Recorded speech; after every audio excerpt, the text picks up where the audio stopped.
Welcome to the Independent Characters, episode 209. This is Carl. This is Don. I'm going to increase the delay longer. This is Justin.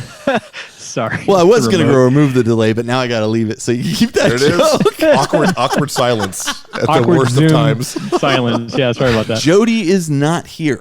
Originally, we had him scheduled to be on, but he, and I think rightly so, felt that this format for the show, 4 people's probably a little lengthy. I kind of agree with him. We'd have been hitting close to 4 hours. Yeah. So he's probably right. Or then at that point, maybe we just pick a single character each. Yeah, maybe. I don't know. But you know what? We are going to bring him in for the Chaos one. He has to be there for Absolutely. that because he's a big Chaos player. Yeah. What's the thing about Jody? He's always right, isn't he? Adon can sit out the Chaos one because Adon's not a Chaos like guy, right? He just hasn't seen the Dark Light yet. That's fine. It takes time. The Alpha Legion are not traitors. Well, I beg to differ. Well, they don't like daggers. Yeah, they certainly don't like daggers. No. Anyway, I want to just say thank you to David Dolan. He is our Patreon supporter of the show, and I want to thank him for his patience while I was working out some registration issues with our Discord server. He really helped me figure out what the problem was, and was finally able to get into our Discord server and everything. So I've got all that fixed because of his help. So Very I really cool. appreciated that. Thanks, David. And let's move on to so this show. What else do we have? This show, we got to talk about what it is. What are we doing? This episode What is this show? is Champions of 40K, Enigmas of the Xenos, Part 2. So this is the second time we have done this series on the Xenos specifically. We did it about a year ago. This is a follow-up to our previous episode, which was all about the Imperium. Bet you can't guess what the next one's going to be about. You got it, Chaos. So, we'll move into the next one. But in this episode, we have each selected characters that we really, really like. Not necessarily because those characters are powerful or what, although they may be. But characters that we just like. We go into their background a little bit, their models, their history with 40K, that kind of stuff, and we just have a nice little chat about it. Really cool. We talk about all these characters that are super awesome that you should be interested in, and then we tell you how big the universe is, and they don't matter. And that characters don't matter. And why are you focused Nothing on characters? matters. But you know who does matter? Who matters? Our elite choice people. Our elite they choices. matter. Yes. Hey, that was actually Absolutely. almost a professional segue. Almost. Almost. So these are the best things we've seen in the ICs community in the last 2 to 3 weeks. And I'll go ahead and go first. I chose Mark Rayner and his Tzeentch demons because he is right. They are perfect for airbrush work. Yeah. That is a set of models along with, I would say, Eldar vehicles. Or any model. Well, yes. But I hear what you're saying. But the some blends, of them just the organic, smooth shapes feed so well to this. And this is a model where you're better off doing this with an airbrush in my mind than trying to do it by hand with paint. For sure. And I mean, yes, a lot of things are like that. But I think you can get some cool and interesting effects on the wide Especially Tzeentchian stuff where you're trying to get those transition colors to Yep. blend and feather into each other. Yep. Absolutely. And I loved his comment. You ever have an army where you think to yourself, never again? Yeah.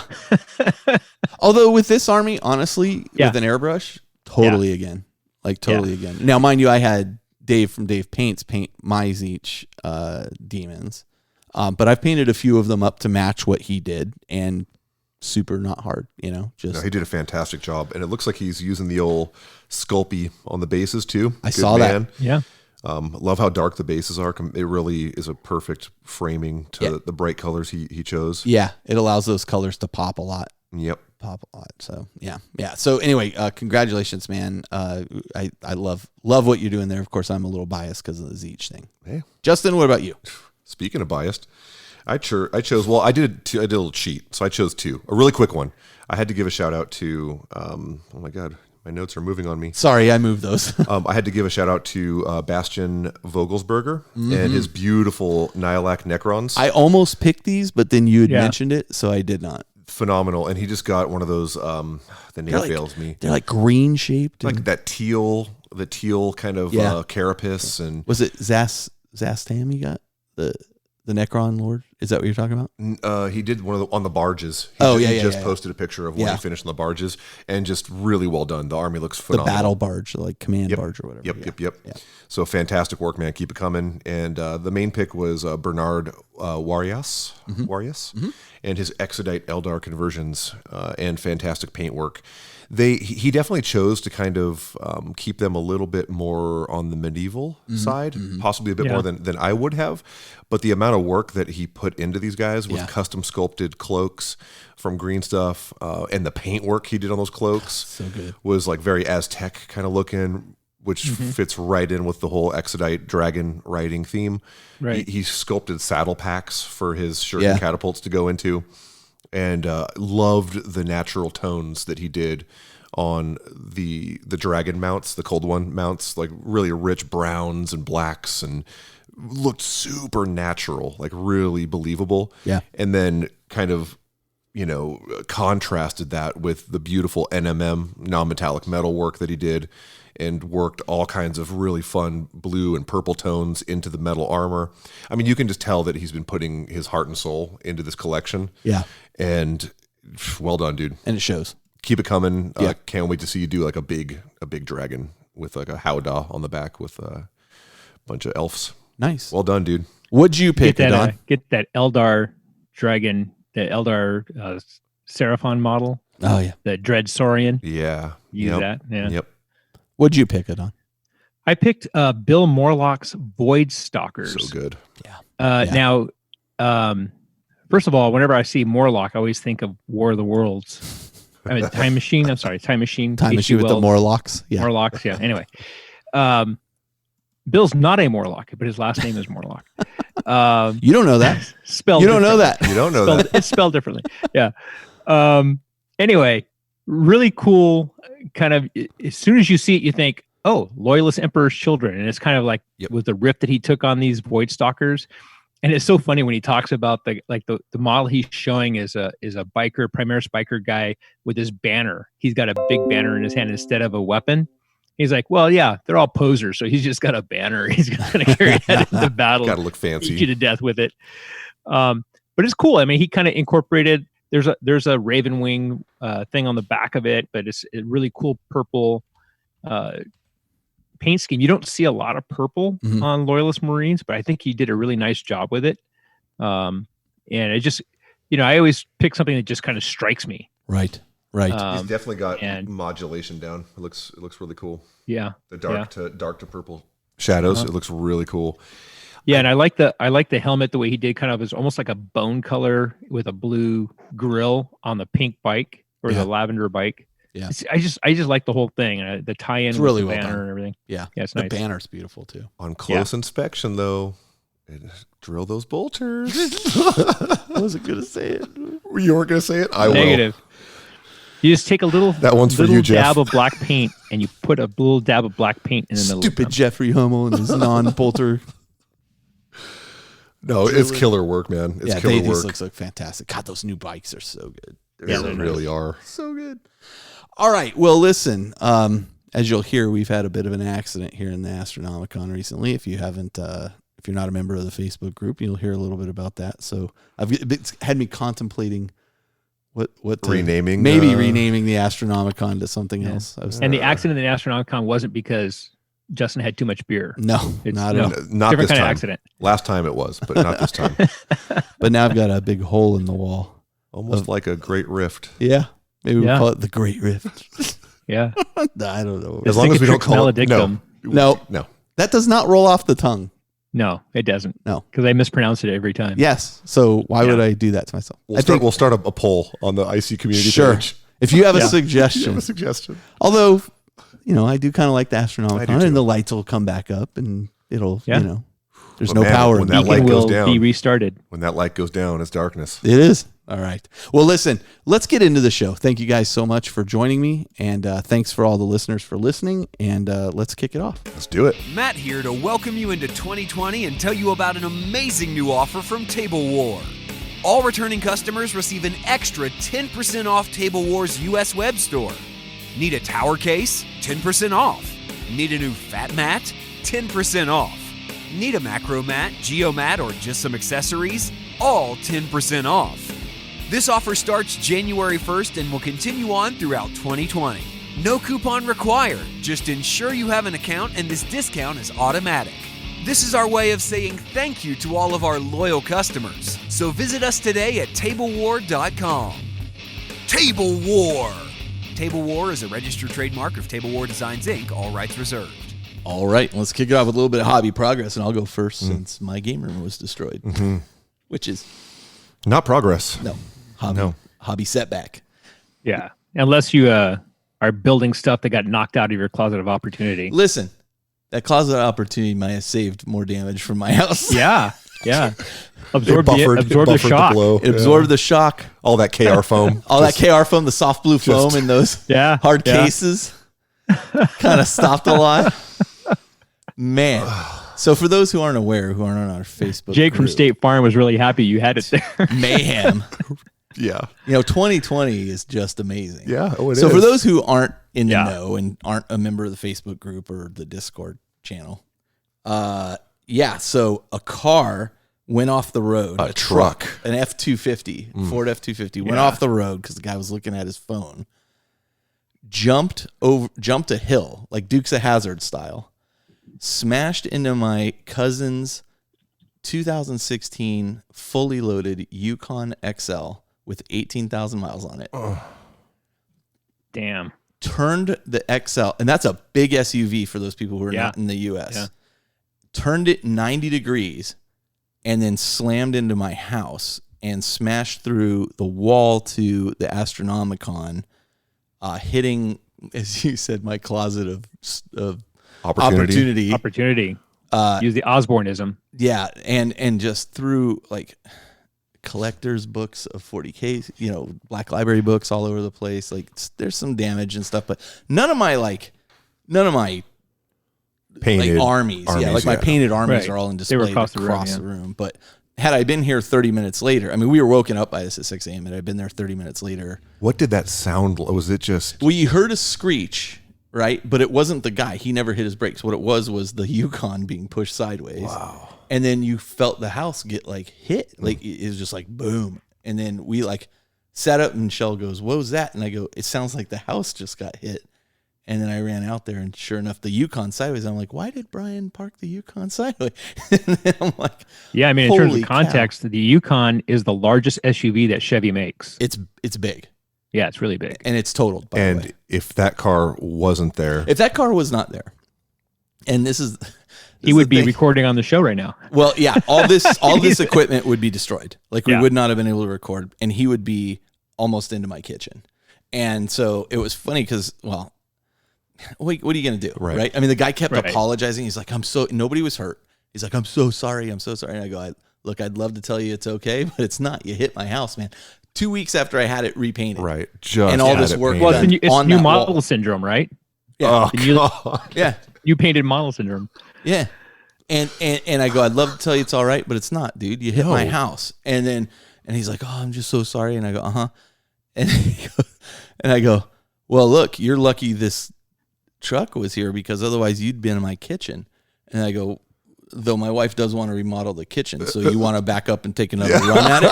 Like that. Like I literally deadpan told him that, and he goes, what? No. Carl, you are a good man, because I don't know what I would do in that position. I think the rage would floweth. I mean, what can you do? But at the same time, what's interesting was I was kind of in shock, and so I didn't get mad. I was just like, well, here's the situation. Right? Well, later when you plotted the track, it's crazy, where his car on the Google Maps, where the car left the roadway, he never even started to turn. He just continued totally straight. He was looking at his phone. So again, this is why you don't look at your phone when you're driving. Yeah. He claims, first he tried to say a deer ran in front of him, and I'm like, First off, not at that time of morning. The deer aren't out. They go through late at night. And I go, sure. And then when the police got here, the police officer, I heard him tell the police officer, well, I looked at my phone and then I looked up and saw a deer and swerved. No, you didn't. There's no tire marks. No swerve. There's no, holy cow. Anyway, on the good side of things, some purchases arrived. That's all I have to talk about. And we You don't have any place to put them. We're recording off an extension cord right now. Yeah, there's no an power. extension cord. There's no lights out here because there's no power out in the Astronomicon. Right? The Astronomicon has gone dark. Oh. Now, I did give some thought to, is it time to rename the Astronomicon? The citrus maledictum has affected Yeah. I thought about calling it the Eye of Terror. the citrus. Yeah. But I think I'll just We'll come up with something. I think we'll keep it the Astronomicon. But Wow. That's a mouthful.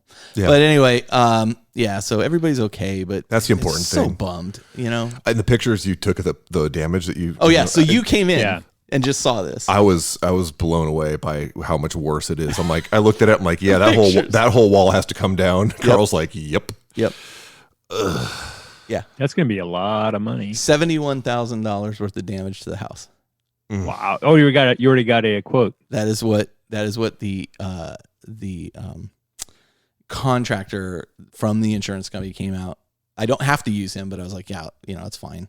And he says, okay, this is what we got to do. And he submitted a $71,000 bid to the insurance company. That doesn't include my cousin's Yukon, which is destroyed. Oh my goodness. So, And then next up for hobby purchases will be big boulders out Yeah. front to Yeah. yeah, that's exactly what I'm traps. going to do. I'm going to to get some tank I don't want traps. them to look ugly, so I'm just going to get some big boulders out there and have them delivered, and that'll block anything that tries to come that path towards the house. So anyway, I got my open war cards. I got the much maligned 40K Crusade journal, which I get why people think it's not a great tool. I'm still glad I got it. I got the Psychic Awakening, War of the Spider, and Pariah because I hadn't gotten those yet. So I'm reading through those, and then Nice.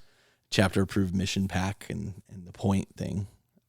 Is that how chapter approved is going to be delivered now? It's no longer the splat book that you used to get. They split it up into 2 books, yeah? Yeah, it's I'm two- still oh, waiting we did on that last mine year, to too. arrive. But I understand that one book is the points, Yeah. and then the other one has like the mission packs. Like it's clear that GW is going to start doing some kind of grand tournament, like tournament. Well, it's also circuit. all the rules, which is awesome. Yeah, I saw that. Spiral bound as well. Yeah, it's And the- fantastic. and It the lays missions, nice and flat. The tons of missions in it are nice too. Yeah. So, Yeah. but yeah, it's just I don't know. It's kind of weird. Yeah. Anyway, and then I got my Indomitus box that I ordered from them.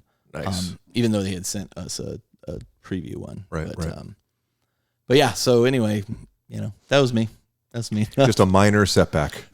Just a minor So, the setback. Indomitus box, because a lot of people got 2 of them. Yeah. I did. So the data sheets that come with it, the bikes are only a unit of 3. Yeah. And I wonder if in the October Codex, if they'll make it could be 3 or 6. I bet it Just changes. I bet it changes.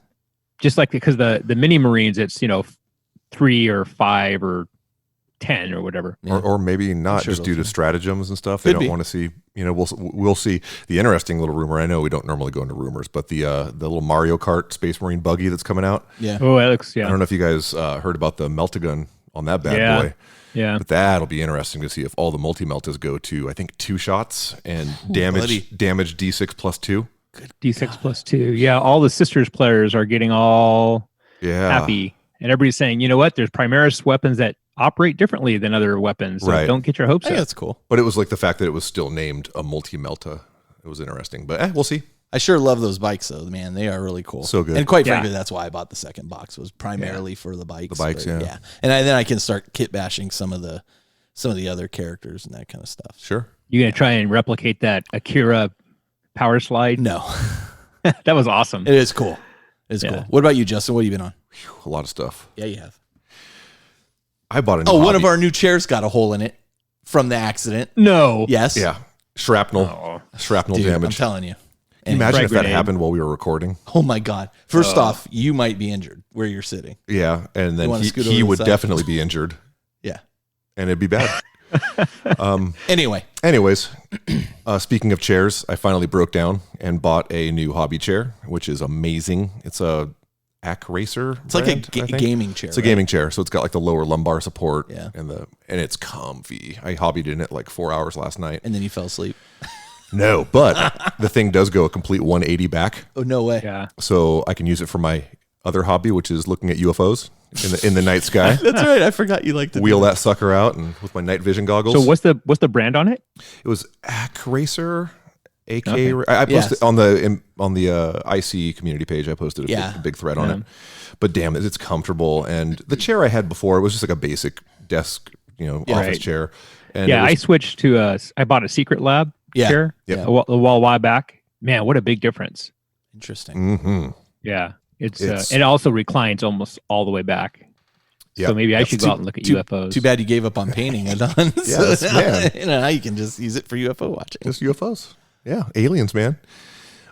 It's amazing. Yeah, it's great. It was a great purchase. I mean, I feel spoiled right now because I got the new Darren Latham light overhead, and I got the Vortex paint mixer and my new chair. And Vortex paint mixer. Well, you got to mix a heck of a lot of paint to make that purchase worth it. Yeah, I kind of do. You do. I know. So let's talk about what you're using all those tools for. I'm using all those amazing tools. Let me get the boring stuff out of the way. So purchases, the chair. I also got my Indomitus. Amazing set. Phenomenal. I got the entire range of Pro Acryl paints. Nice. From Monument Games. I had been hearing great things about these for a long time. And Jason and I used to work at Games Workshop together. He was like the regional business manager at the time. Mm-hmm. So I pinged him. I'm like, okay, bud, I think it's time. So I bought the entire set because that's the way I usually do things in the hobby. I just buy it all at once. Yep. And he kind of gave me a little bit of a deal because we're buddies and stuff. Cool. And then I also got the brushes from him as well. They're all Kolinsky Sable brushes. Yeah. Oh yeah. I got is that the bomb brushes or no? The igniters are igniters. The higher end ones, and then the bomb wicks, I believe they're called. Bomb wicks. They're blue or red. Brushes are phenomenal. So it was interesting because I made a post on the Independent Characters community page that I made this purchase, and I had a couple people reach out to me, kind of like, I'm curious to see your thoughts on these, kind of in a somewhat negative way, And after playing with these things, I put them through all the paces. The brushes or the paints? The paints. Okay. Specifically. The brushes are phenomenal. Yeah. For anybody that wants super Kolinsky affordable Kolinsky stuff, they're Yeah. awesome. I think Jason goes through and hand plucks them all. And Oh my God. Like, he's no joke. And it was funny when I was messaging him back and forth. I'm like, so, okay, what else should I get? He's like, we don't make bad stuff. So whatever you want, just. And he and Jen are awesome. So. Oh, they are. But the paints, overall impressions, they are phenomenal. I have one gripe that I'll get to. So I'll start out good. They dry super matte. Yeah. Okay. Super matte. I believe Caleb and I were talking. I think they have some flow improver added to them because you can literally put them right through an airbrush. I tested them through my Evolution, straight in the airbrush, no thinning. They shot perfectly. Even ivories that are typically spatter, the more opaque, the more white. They're grainy. Yeah. Exactly. They shoot amazingly through an airbrush. On the wet palette, I took his metallics, which I normally never use metallics on a wet palette, and I'd put a pip of metals on my palette, and that bead would just stay there and not get attacked like normal metallics do. They are just phenomenal. They wet blend amazingly. I've been doing a lot of this like loaded brush technique that Ben Comets from Painting Buddha is kind of known for. Mm-hmm. And these things are like, if you're into wet blending, they're phenomenal. I've heard about that with these, yeah. And the transparents that he has, they're basically artist inks. Oh, wow. They're super saturated. Now, somebody described them as kind of like the ghost tints, the old ghost tint paints that. I'd say they're richer. Vallejo? I'd say they're richer. Like they play a lot more like Vallejo that put out the ghost tints. It was Vallejo, wasn't it Badger? Yeah, it was Badger. No, Minotaur. Minotaur. Which is owned by Badger. Right. All in all, I'm in love. I'm absolutely in love. They're a pleasure to work with. The one drawback I found is I'm not a fan of the sriracha tops. They have got like a sriracha hot top twist off thing. Not a fan. I'm going to probably end up purchasing because he sells like traditional Vallejo droppers. Mm-hmm. And then he also sells like the Minotaur ones where it flips up and it's got the hole in the top. Yeah. So I'm going to probably just get the traditional Vallejo ones. And the reason being is that when you're squirting them on the wet palette, sometimes you get more paint than you want to. Mm-hmm. And then you twist it shut and a bead of paint goes up the top. Oh yeah, pops up. So you have to like dab that off. And I'm just not a fan of them. Hassle. I've also heard from reliable sources that if you travel with them, they will explode in those, which is not good. I could see that. Yeah. I find you talked about them drying very, very matte. I find the same thing with the AK paints, actually. like you're talking about the enamel washes and stuff, or do just you actually the- have the just AK? paint. Just It's like the general AK AK paint. like black is like super matte. Yeah. Like super matte. I did notice they tend to darken a little as they dry, just a little bit, Interesting. but not enough that I really cared about. Okay. But all in all, I'm impressed. And It's interesting that you say they shot right out of the brush because you're Mr. Flow Improver anyway. You put a drop in with like everything. right, which is why I think they do have some flow aid Added to it. Yeah, they shoot through an airbrush really well. Interesting. So all in all, like 8 thumbs up. I'm Nice. in love, and they're huge too. Like he released a new paint range, and they're 22 milliliter now. Wow. So they're big. yeah. Like Vallejo's 17. How much did the whole set run?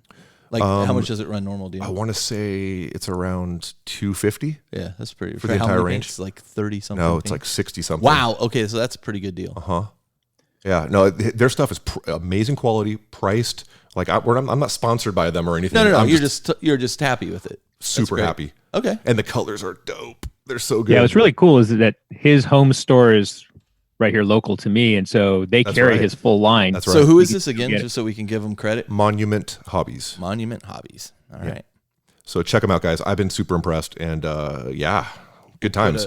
So We'll put a link in the show notes. I'm taking a note right now. the model that I put this to the test on was I needed a break from painting diamonds. What? So No way. God, I was literally going like Shining mode, sitting there for a while, just all work and play makes key for a dull boy. So I needed a break. I needed a palette cleanser, and I've been kind of buying things for my Death Guard again. Death Guard are Yeah.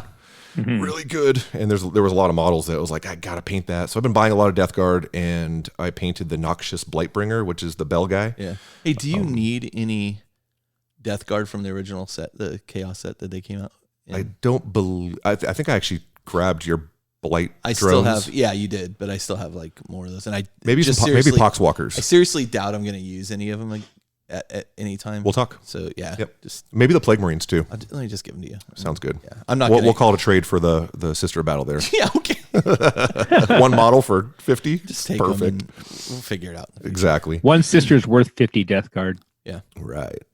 if only. But yeah, so this model was like a total test. So I put the line of Pro Acryl paints through the test on this guy, posted it on the IC community page, of course, the results.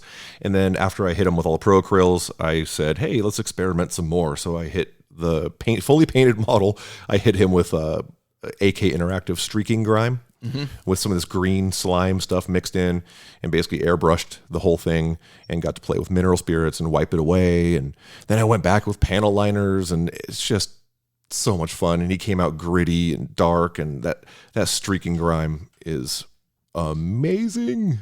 So good. I've seen it used. Yeah. I mean, one of my buddies, Brendan, right now is doing Imperial Fists, bright yellow, and then he hits him with the streaking grime Yeah. and washes it away, and they just look battle worn and grim dark, and it's just awesome. So moving right along, I got that done, bought a bunch of stuff. What else did I do? I think that's it. I got a little bit more work done on the Harlequins before I finally called it quits. Not quits, but hiatus. And now I'm going to get back to them. It's time to finish. I have all of them sitting on my desk staring at me with their dual leering faces like, don't forget about us. We want our diamonds, please. We want our diamonds. Paint me. I also did pick up Fabius Bile. Did you? And Oh. I got to paint that guy. I think I'm going to do a converted helmet for him, though. I'm not a fan of the head. And a lot of the books, I'm almost done with Manflayer right now. Right. And there's a lot of mentions of him wearing a helmet, so I'll have to come up with some creepy looking helmet for him to wear. But yeah, that's it. Just a lot of the Nurgle is calling at my soul lately. Very nice. So we'll see where that goes. It's a good looking set of paints too. I was just looking at your post about it. They're so good. Interesting. I see good. the Sriracha tops you're talking about. Yeah. Yeah. I mean, it's not like the end of the It's not the world, end of the world. but he sells packs. Better than the GW flip tops. Ooh, yeah, sure is. Yeah. Sure is. And then he sells, like I said, the different tops you can get, and they're super cheap. Cool. Yeah. Okay. What about you, Adon? What have you been working on? Well, for somebody who was saying he doesn't like the hobby, You said you don't like to paint. yeah, it's true. I don't like to paint. But he doesn't like to assemble. Not a big fan either. of assembly either. Yeah, but I just went kind of nuts. So Good. there was a company. It's wargamesmodels.eu, I think is what it is. It's in the UK. Anyway, he was not able to do his MDF cutting stuff because he couldn't get the wood. And so I'd been waiting and waiting and waiting, and finally he came back into stock. So I ordered a couple of these really cool little. They're kind of landing pads that would fit the size of like an Arbus lighter or a Storm. What's the small one? The Storm Talon. Storm Talon. Right. Yeah. So it's about that size, and there's like two little landing pads on a central base. And I bought two of those. One that's supposed to go on each side of the spaceport. And I just got into a groove, and I just started assembling. And I just, for some reason, I just enjoyed. I had built that control tower before, and I got this, and I kind of popped it all out and started putting it together and cleaning it up with the hobby knife and gluing it. And I just kept going, and I just, I'd have to wait in between so the glue would dry. But I just went through and completely finished them. Now, cool. Do these come pre-painted, or are you going to hit them with a rattle can and airbrush? I'm going to have to rattle can them and stuff. Yeah. Good stuff. And so I went through and completely did that. I got, I was one Sky Shield landing pad short of what I needed for the project, and Games Workshop doesn't sell it at the moment. And I got really lucky and found one which was basically retail price on eBay from Canada. So I basically paid the same that I would have paid, at the local GW store with tax. It was basically the same price. Yeah. So I got that, and I assembled it, and that was a pain in the neck to clean up because it's the old style sprue connections and stuff. They're really fat. Yep. And oh man, they're fat because that model is fairly large. I mean, even now, if they were to redo that, I think you'd have the same issue. They have to pump a lot of plastic through that. Yeah, I guess. I don't know. It seemed very different than the other terrain I've done from them recently. Because I built the whole Warcry terrain set, and it was not like that. Which is more recent. But anyway, so I built that, and of course, like I always do with an IKEA thing, I put something in wrong, and I had to undo it and redo it. I always do that. So how many ratchet wrenches do you have? I have a drawer full of those things. I have two kids who went to college. I have like a full, 5 pounds worth of ratchet Allen wrenches. Anyway, built and assembled the Sky Shield landing pad. And I was laying out stuff on the board, and I have this bastion / landing pad complex thing that I bought from the Endgame going out of business sale that Anthony had constructed. My friend Anthony used to be one of the owners, and it's really cool. It's got a 3-level bastion. It's one of my favorite pieces. Multi-level with a landing pad, and there's doors at different levels, and it's a really cool complex. It's really good, yeah. Yeah, and I was like, man, what am I going to? I want to be able to have the well-endowed Eagle. Was it the macro cannon? What's that big thing? The America cannon. The America cannon. Yeah. More than I wanted that kind of like at the far end of the spaceport, in between the two end landing pads. Cool. Well, there wasn't enough room in between the two, so I actually came up with a way to put it on top of the bastion by using the one bastion kit I had left, because that's also not currently in production. Interesting. And I'm going to put an extra level on that bastion. I was able to pull off a side, and I have one of those big double wide Necromunda doors. I think it's from Necromunda. I don't know what it is. It's from one of the terrain sets. It's a big door. It's the same width as a bastion panel. Okay. And so there'll be another level of door there with a little shelf coming out of it, or a platform coming out of it. And it'll go up an extra level. And then what I decided I was going to do, I bought a void shield generator from Herrick Games and Hobbies. And the void shield, I'm going to put the void shield generator kind of in the bastion just below the macro cannon to simulate the fact that it has a void shield protecting it. Yeah. And then I thought what would be really cool, because in the center of this big 6x4 spaceport, like 24 inches high or 20 inches high, is going to be the huge Forge World landing pad, the one that holds the Stormbird. Yeah. And so what I thought was it'd be cool to kind of like kit bash a double-sized void shield generator and put it like on a little shelf right below that. And I have one of those I don't know what you call it. It's like a plastic ball with a magnet. I mean, with a battery thing. You turn it on, and it looks like energy is hitting the ball. And if you touch it with your finger, the energy kind of floats around. Yeah. So I was going to use that as kind of like the basis of the double size. That'd be awesome. Sounds like the makings, you can get them in like 3 inches, table. 4 inches, 7 inches. Yeah, that's focus on that, man. I want to see that all painted up. Yeah, and so I just kind of went nuts, and so I hit up Herrick Games and Hobbies, and I ordered 2 basilicum buildings, so which will be the base of the Toro control tower. Wow. I ordered the galvanic servo haulers, which are basically like the crane things, because I already have 2 sets of the containers, and it works with that.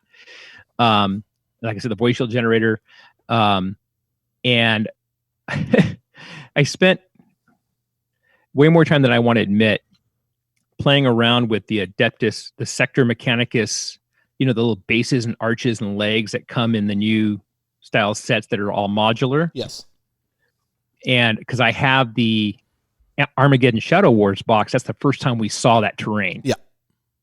And so I had that box. I was like, oh, wait a minute. I have that in the storage unit. So I went and got it, pulled it out, started putting things together. I'm thinking, okay, how can I make this the base for the small landing pads? Because they're going to be at the second level, 10 inches above the deck.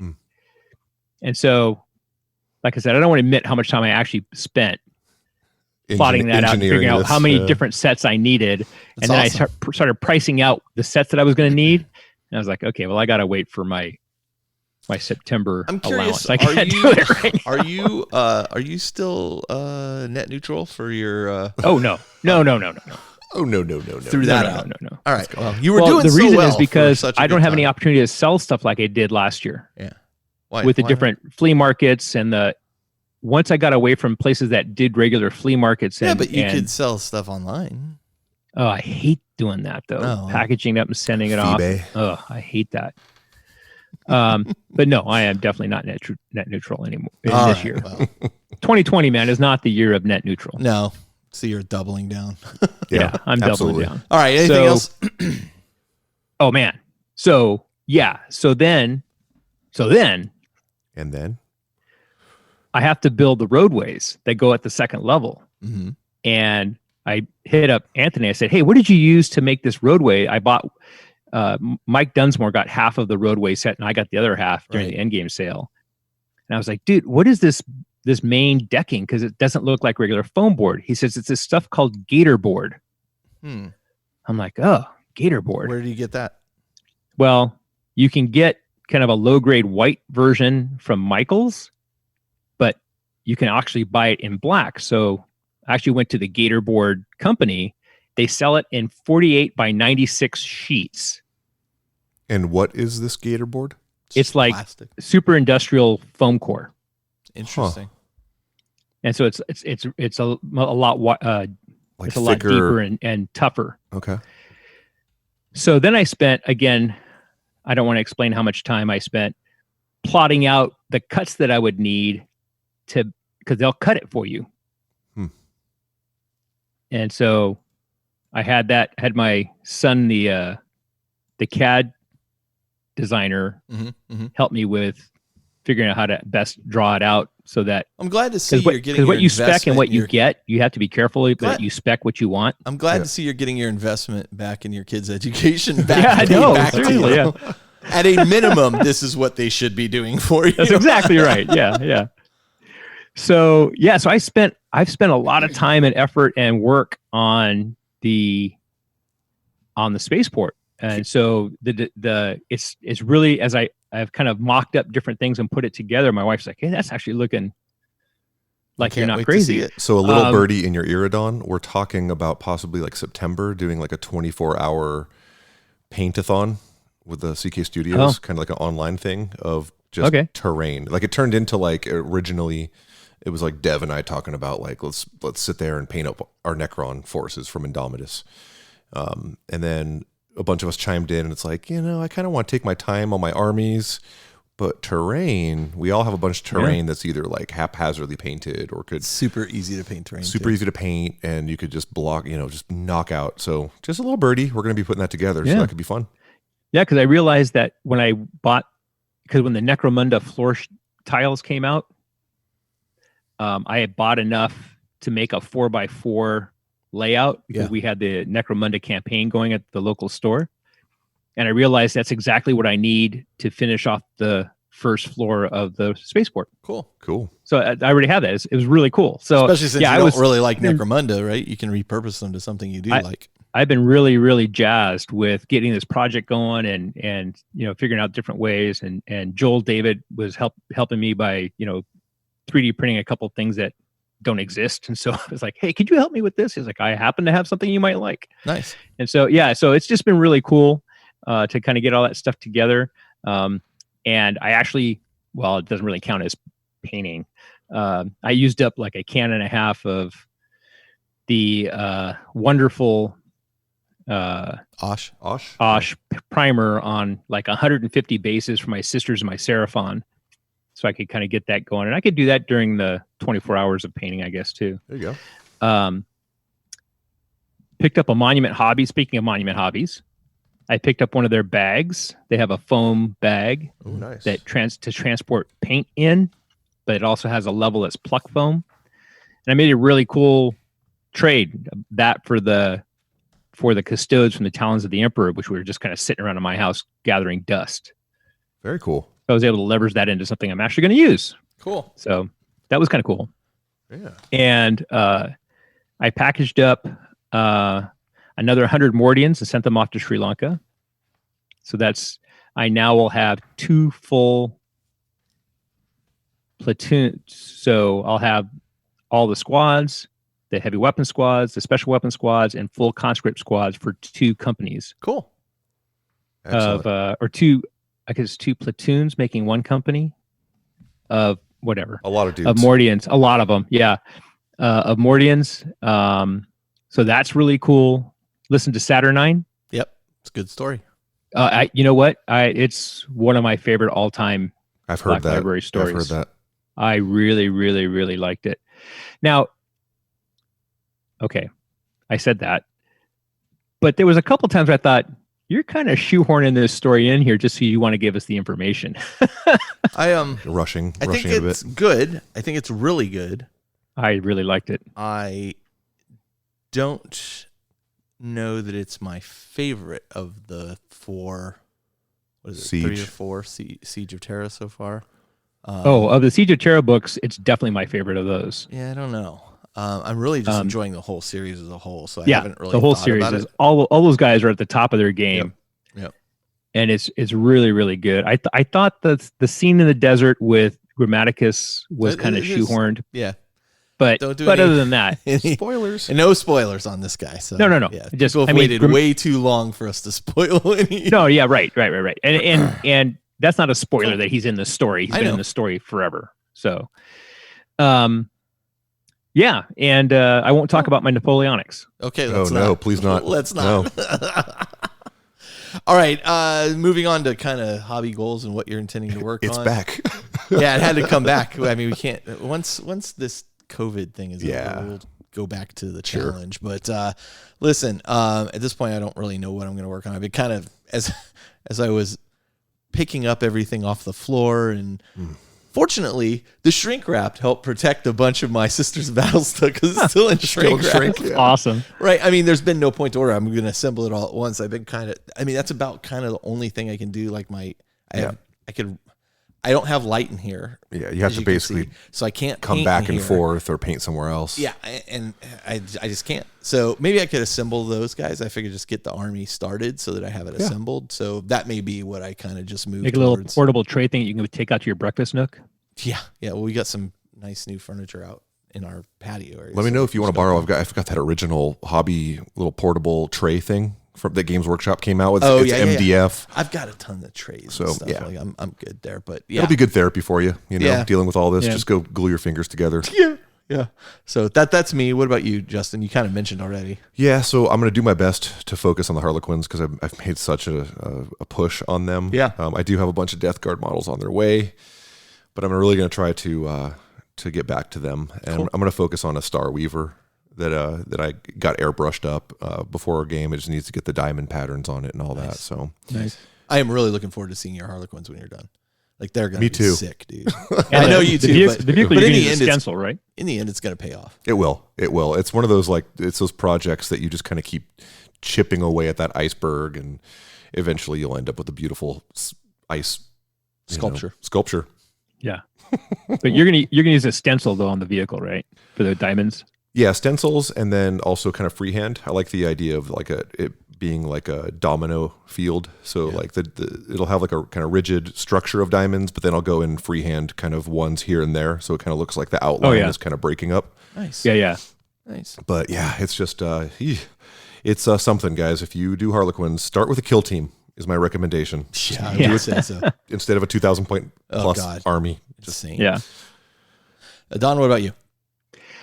Well, I built all the characters from the Indomitus box and primed them. And then I sent the other set of characters off to my son in Pittsburgh, who has been getting back into 40K.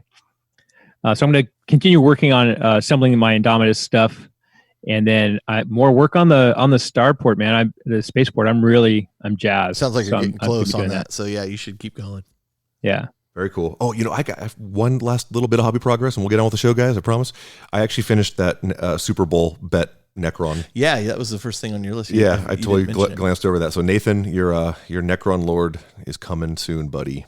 You bugger. Nice. And it was fun painting a Necron. I hadn't done that since I worked for Games Workshop back in like 06. New models are sick, dude. Yeah, and even it was that Necron Overlord, holding the orb up, cool model. And I haven't posted any pictures because I want it to be a surprise for him. Put quite a bit of time into it, and it was fun. It was fun painting Necron. So it was a long hobby progress, but hey, I actually had hobby progress. That's impressive. I was excited, man. I actually did stuff. As far as games played go, I've really not played anything either. We've been kind of focusing on the RPG stuff. We did play during Aaron's birthday. He usually does this thing he calls StradCon, and usually we go over to his place. Everybody wears all black. Play games, yeah, and brings Pepsi. Gets the Pepsi party. He's a big fan of that character from D&D. So they were playing a game of Relic, and Relic is very much like Talisman. Yes. It either moves forward or it doesn't. And after like 2 hours, this game hadn't gone anywhere. Like I joined, and and Josh is like, "Well, I'm gonna head out. Carl, you can take my spot." I'm like, "Nah, that's all right. I'm good. No. I'm good." So we were playing that on Tabletop Simulator, but I saw they now have a Batman version of Relic. Yeah, you really don't need that. No, you don't. I gotta agree. Doug is very, very critical of Relic because there's too much luck involved in it. It's just roll and you can go this way or that way. Okay, but yeah, my Call of Cthulhu campaign continues to go strong. Nice. Doug actually came dressed up as a German. I saw to that. his Zoom picture. It was great. He had a mustache and I think I need to get involved with this. Oh, it was so Let me fun. borrow the rule book. That just sounds fun. It was so much fun. He was crazy. You don't need the rule book. Okay. Yeah, super fun. So that campaign is like taking off. Those guys are having a great time. So anytime you can introduce some cosplay, well, what could possibly go wrong? Look, dude, Doug elevated it. We're all gonna step out now. I'll tell you. I don't want to say it on the air because I purchased something. Okay. Uh-oh. Can I just like sit back and hobby and listen and watch you guys while you're doing this? Yeah, you're welcome to join us and laugh. Well, as the GM, you should get one of those knit hats that have the Cthulhu thing on the. There goes the fire truck. Somebody else must have There hit goes a house. 2020. 2020 just drove by. There goes 2020. Station 2020. God. Oh my God. I'm telling you. I bought a T-shirt that has a dumpster on fire with saw the that. word 2020 on it. Yeah. All right, Justin, what have you been playing? So I managed to get 2 games in. I got a game of Age of Sigmar in against Dev from CK. That was his first game of AOS, and Save it, man. Content for another show. I know. I'll save the content, but he had a great time. And that was the first game that I had played with my fully painted COVID Deepkin. Nice. Oh, So yeah. that was very awesome. a pleasure to see them on the board. Nice. It's always Yeah. nice when you spend 2 Too months long painting it. an army to see it on the field of battle. And he had his gobos. His gobos are insane, and it was fun.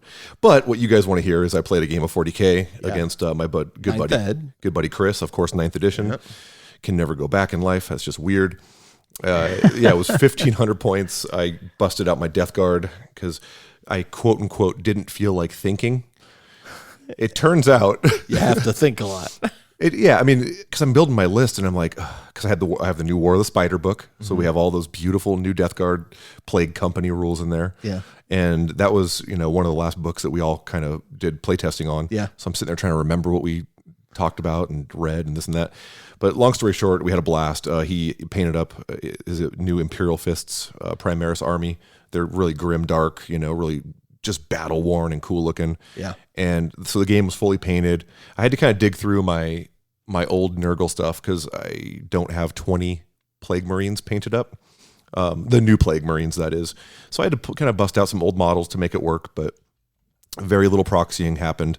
And so I took the Nurgle, I took the normal culprits, the Plague Burst Crawlers and the Demon Prince. I took the Pox Bringer Plague Company, which has a handy dandy relic that you can give to your Demon Prince, which is called the Iron Clot Furnace. And this bad boy gives all demon engines within 7 inches of him +1 to their invulnerable save.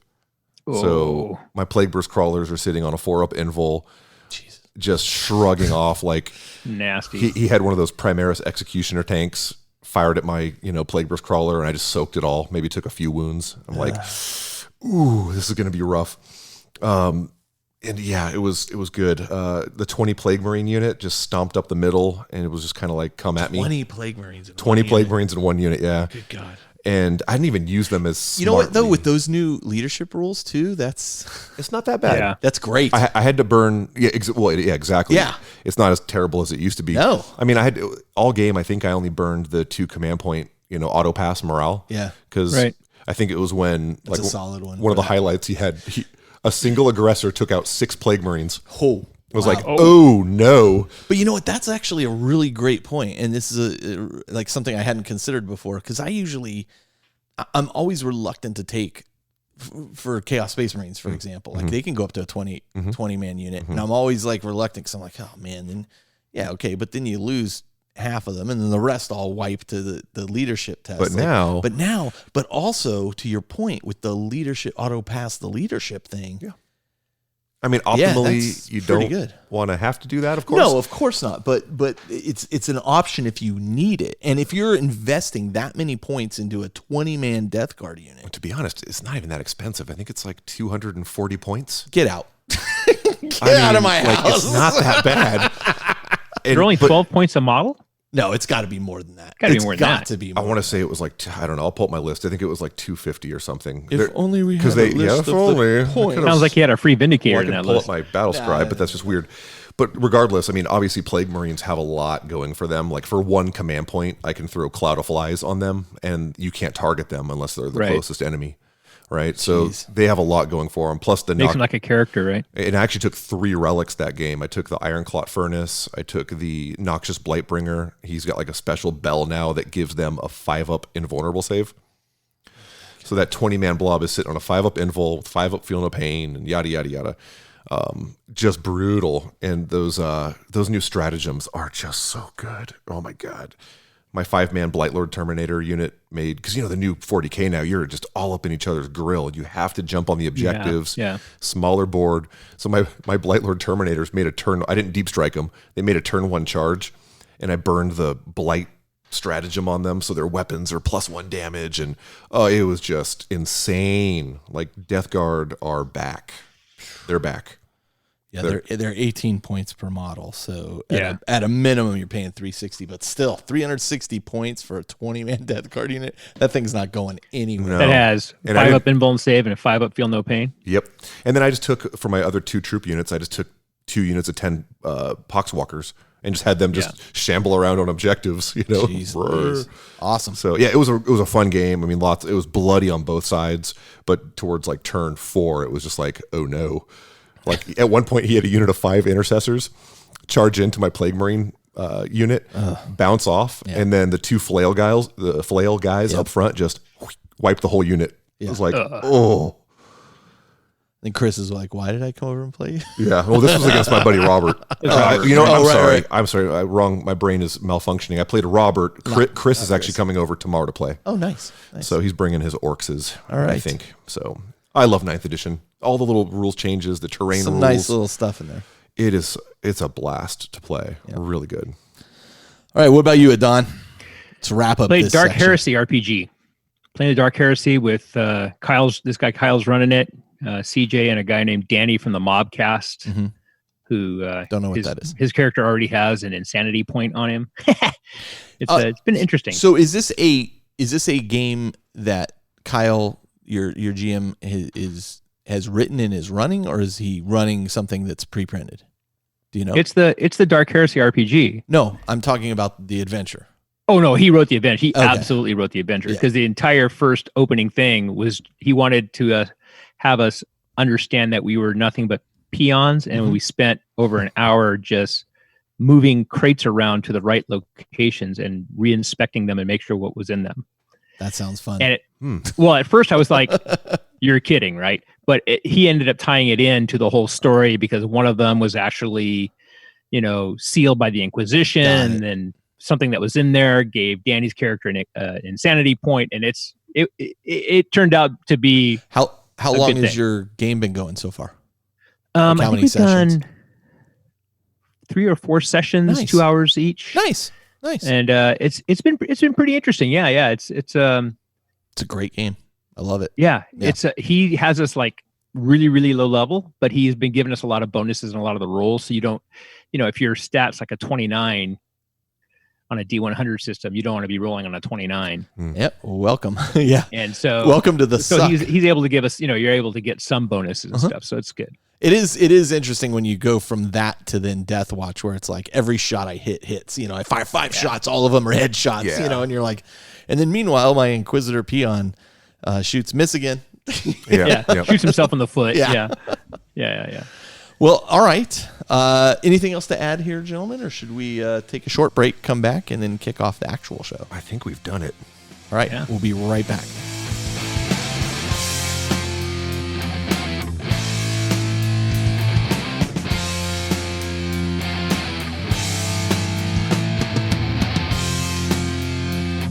All right, and we're back, and we are launching into our theme of the show, which is the Champions of 40K Enigmas of the Xenos 2. Yeah, buddy. Second time we've Oh. done this. It's not Spaceport Building. That's not the theme.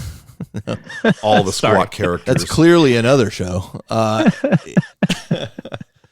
Demiurge. Go ahead. I think they're Demiurge now. So, we're going to go through each of these. Again, we haven't chosen these based on they're the most powerful or the most, just think they're cool. Yep. So Yep. that's why we Rule picked of cool. That's right. So anyway, I'll go first. We'll kind of go round robin on this. And so I've chosen for my first pick Imhotep, also known as Imhotep the Stormlord, or simply the Stormlord. I figured I would pick him because new Necron models had just come out. Sure. I felt kind of inspired by that. In honor of Indomitus. He is the Pharaon of the Sautek dynasty and is perhaps the strongest and most accomplished Necron overlord in the galaxy. Very cool. Until Nice. the Silent King Until the shows Silent, back yeah. up. Until Hail to the King, baby. What about comes you, back. Justin? Who'd you pick this go around? Once, long ago, we damned the galaxy with the birth of a goddess. Now we shall save it with the birth of a god. I chose Ivrain, the crazy cat lady, the emissary of Enid, the daughter of shades, the opener of the seventh way, the herald of the whispering god. Love it. Love it. Also known as Cool. the crazy cat lady. Not a model not too old, actually. It's a couple years old. No, Yeah. not too old. Okay. All right. And what about you, Adon? Who did you pick? I picked Shazo Virla Shova Kaz Montera, otherwise known as Oshova, or to all of you monkeys, as the Eldar call him, he's Commander Farsight of the Tau. Bless you, Yeah. by the way. Yeah. We'll stick with Gesundheit. Farsight. Commander Farsight. Okay, so why did we pick this hero? Like, what about them appeals to you? So for me, as far as Necrons go, Imhotep is kind of the de facto figurehead, like leader. Now, he's not Sure. the leader of all of the Necrons, but he is one of the baddest Necrons in the galaxy. He he rules over Necron stellar empire that comprises of something like 80 tomb worlds. When he first showed up, they were in disarray and kind of fighting amongst themselves, and that ticked him off. And so basically organized a bunch and then established himself as kind of the dominant force. And kind of explained how all of them fighting each other really just weakened them as a whole, and so really kind of exerted himself. And so 80 now Tomb Worlds. Yeah, that's a lot. And so now he's led successful campaigns against entire sectors, and he's kind of growing a larger and larger thing. And one of the things that this made me think about when I was looking at him was a lot of times when we play a game, we're always like, oh, well, you're on this planet and the Tomb World wakes up. And I'm like, this guy has an established domain that he is exerting his influence through. Like, these Tomb Worlds aren't waking up. They are awake. Right. So, you know, it kind of changed the narrative in my mind a little bit. Is I've always kind of been in this old set of, they're kind of emerging. Like, this is a fully emerged empire. Sure. So I kind of dug that. Kind of like that. So it'll be interesting to see like what happens when the Silent King comes back, and super interested. He's going to be like, okay, I'm going to take my throne back. Yeah, I am super interested to see what happens there. Well, I also don't know that his desires and the Stormlords are necessarily opposed either, right? Like, sure. I mean, it'd be actually worst case scenario for the Imperium and all others if they were actually in alignment. So. That's going to be interesting. That's going to be really interesting. What about you, Justin? Yeah, so the reason that I chose her is I think she has really, like, obviously with Enid, the birth of a new Eldari god, basically, she's like this crucial figurehead that is pushing the narrative forward. Yeah. And, I mean, one of the cool things about her background, too, is, like, she's walked kind of all the paths of the Eldar. Like, she started out as, like, a dire avenger, and then she became a warlock, and that wasn't working out. So she's like, okay, I'm going to go be a Corsair, prince, pirate, and then she ends up in the gladiatorial arenas of Camorra, and she's like this awesome, succubus. And where she's at now, she's basically like an emissary of a new god, and she's basically really giving the Eldar something they haven't had for a long time, which is hope, right? Hope, yeah. And it's not all, flowers and roses. And a purpose beyond just survival. A purpose beyond survival, in a way, because the whole storyline but behind this new Eldar god being born is initially in the lore for forever. It was like every Eldar had to die in order for all their souls to kind of congeal into this like new god that would eventually defeat Slaanesh, right? But she's basically proving that doesn't have to happen. Isn't that common though, that the Eldari like go from path to path? I mean, the Black Library novels had the main character kind of traveling different paths until he wound up on one. It is common, but I don't think as many paths as she's kind of walked and like, I mean, she's kind of done it all, right? Sure. Like you'll have and it is common, I suppose, for like a craft world Eldar to get tired of it and become a ranger or a Corsair. Right. But to go from, hey, I've been an aspect warrior. Oh, I'm very talented at psychic powers. Now I'm a warlock. Now I'm a pirate prince. Now I'm, Well, she was in Camorra, which is not common for Eldar. Yeah, that is really unusual. And the other thing that's interesting is that also doesn't explore any of the like paths that are like, I was an artist or I was a chef or, I mean, there's literally a path for almost every. And she's kind of excelled at all of them, and she's always had like that kind of, like you were talking about Imhotep, she's always had that leadership capability, like whatever she's done. Yeah. I mean, heck, even when she left the shrine of the Dire Avenger, the Exarch of the shrine is basically the Visarch who follows her now. He actually left the path of the Exarch to follow quote her. Unquote left to follow her. That's pretty awesome. So she's just a cool character, and it's it's a little comic booky at times, as 40K lore tends to be. Sure, but it's cool, and the model's pretty rad too, as we'll get to. Well, a lot of her lore. I mean, we can talk more about the lore later. Never mind. That's okay. What about you, Adon? Why did you pick Farsight? So Farsight, he's kind of like the all-around commander. I mean, it's funny you were talking about her walking all the different paths.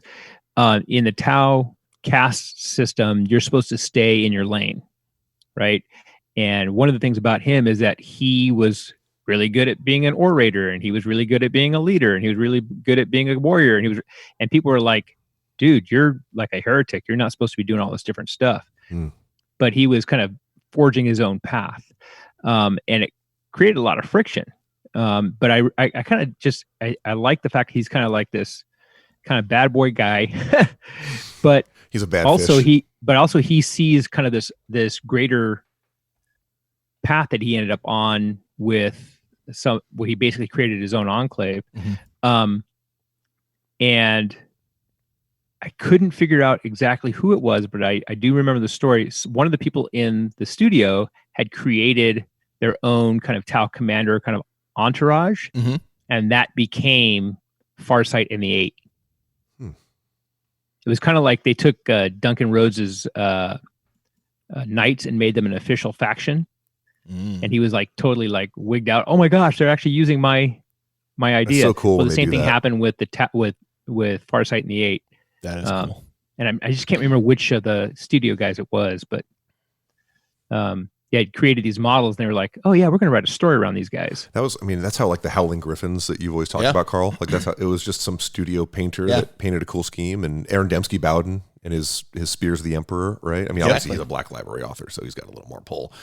But but it takes something to click, right? Like it takes you to create something that people then latch on to. It can't just be, oh, I have Purple Marines. It really does take something for people to latch onto for it to become popular. Absolutely. Well, and if GW ends up making like an official special character from the Spears of the Emperor, then it will really have been kind of well. They did some of his Night Lord stuff in 30K, so it's highly likely. I think. Yeah. I think especially with the popularity of his books, which are just off the charts popular. So yeah, he's currently an outlaw in the Tau lore. So anyway, I just thought it was pretty cool. Yeah. So let's talk about these models a little bit. Sure. So I'll talk about Imhotep's model. It's kind of okay. Having seen the sculpts that GW is now doing, this one I feel is already somewhat dated when you look at it. I mean, it's good, it's serviceable, it's nice, but wait until October. One of the major drawbacks of it is that it's still in Finecast. It's actually currently not available on the US site, so I got to imagine they're phasing it out. Yeah. When October comes, I bet you he gets a redo. It's quite possible. But I mean, the models, it's definitely like it's a Necron. It's a Necron Overlord, but he's got a big hand. Oh, yep. The big hand's cool. Yep. But he's just kind of, I don't know. But if you look at the Indominus box, there is a Necron like Overlord in there. And my thing is like you could quite easily kit bash this guy into something. Now one of the things I think Imhotep has a cloak on and such. He does. What's really interesting about this model too, looking at him, he almost feels like they drew from the original Necrons that came out in like second edition. Like he's a lot thicker. Like he's not as spindly. Like he's definitely that boy thick. Yeah, he's got a lot of that kind of callback. Even like his legs are thicker than like you can see like the armor plates on it, especially his thighs and stuff. I mean, he's a cool model. Don't get me wrong. He definitely needs to go on a bigger base. Well, of course, and they do now. But the other problem with him again is he is Finecast. Yeah. And I will tell you, when Finecast first came out, I was like, I don't see what the fuss is. Like, it seems to work great for me, mind you. I was playing Death Guard models. Or Space Marines. Or Space Marines that were typically, thicker based, that kind of thing. I remember distinctly Alan Bly telling me when I was out there, we were having dinner, and he was talking about how he had bought a Necron in Finecast, and he went to like cut into it, and the entire thing was hollow, and it just literally crumbled to dust, and he had nothing to return. Like he was just like, "What do I do with brought this?" Back a few limbs. Right? What do I do with this? And they were like, "Oh, here's his new one." He failed his "will be back" save. And it was after that, and after Jeff was having problems with a bunch of Eldar, that I was like, "Oh, now I see what the problem with the Finecast stuff is." It's just so this guy needs to be plastic, and if you redo this guy in plastic, he is going to be epic. Yeah, he's going to be epic. I love his cloak. That would be a difficult thing to kind of emulate. in a kit bash, but I'm sure you could figure something out. He honestly looks very similar to the plastic Necron Overlord. He's just a little thicker, and then you could almost just take that big Power Glove looking gauntlet off and put that on, because he has like the same headdress. Yep. Yeah. I don't Very think similar. it would be horrible to do. No. And then you'd wind up with a mostly plastic model. Yeah, you could mess around with the headdress a little bit. The cloak is the tricky part, but you may be able to find that on something That else. Overlord has a cloak that's pretty similar. It looks like his is made out of like rocks, like glowing rocks, but yeah. So if you had to rate this model, would you give him like a out of 10? 1 out of 10? Yeah. I'd give him. The drawback is hard. The drawback of Finecast is hard to not talk about. But the style of the model, and let's say it were cast in this, I'd give it a pretty high score. I'd give it an 8 until the Finecast brings it down 2 points to a 6. Fair. Yeah.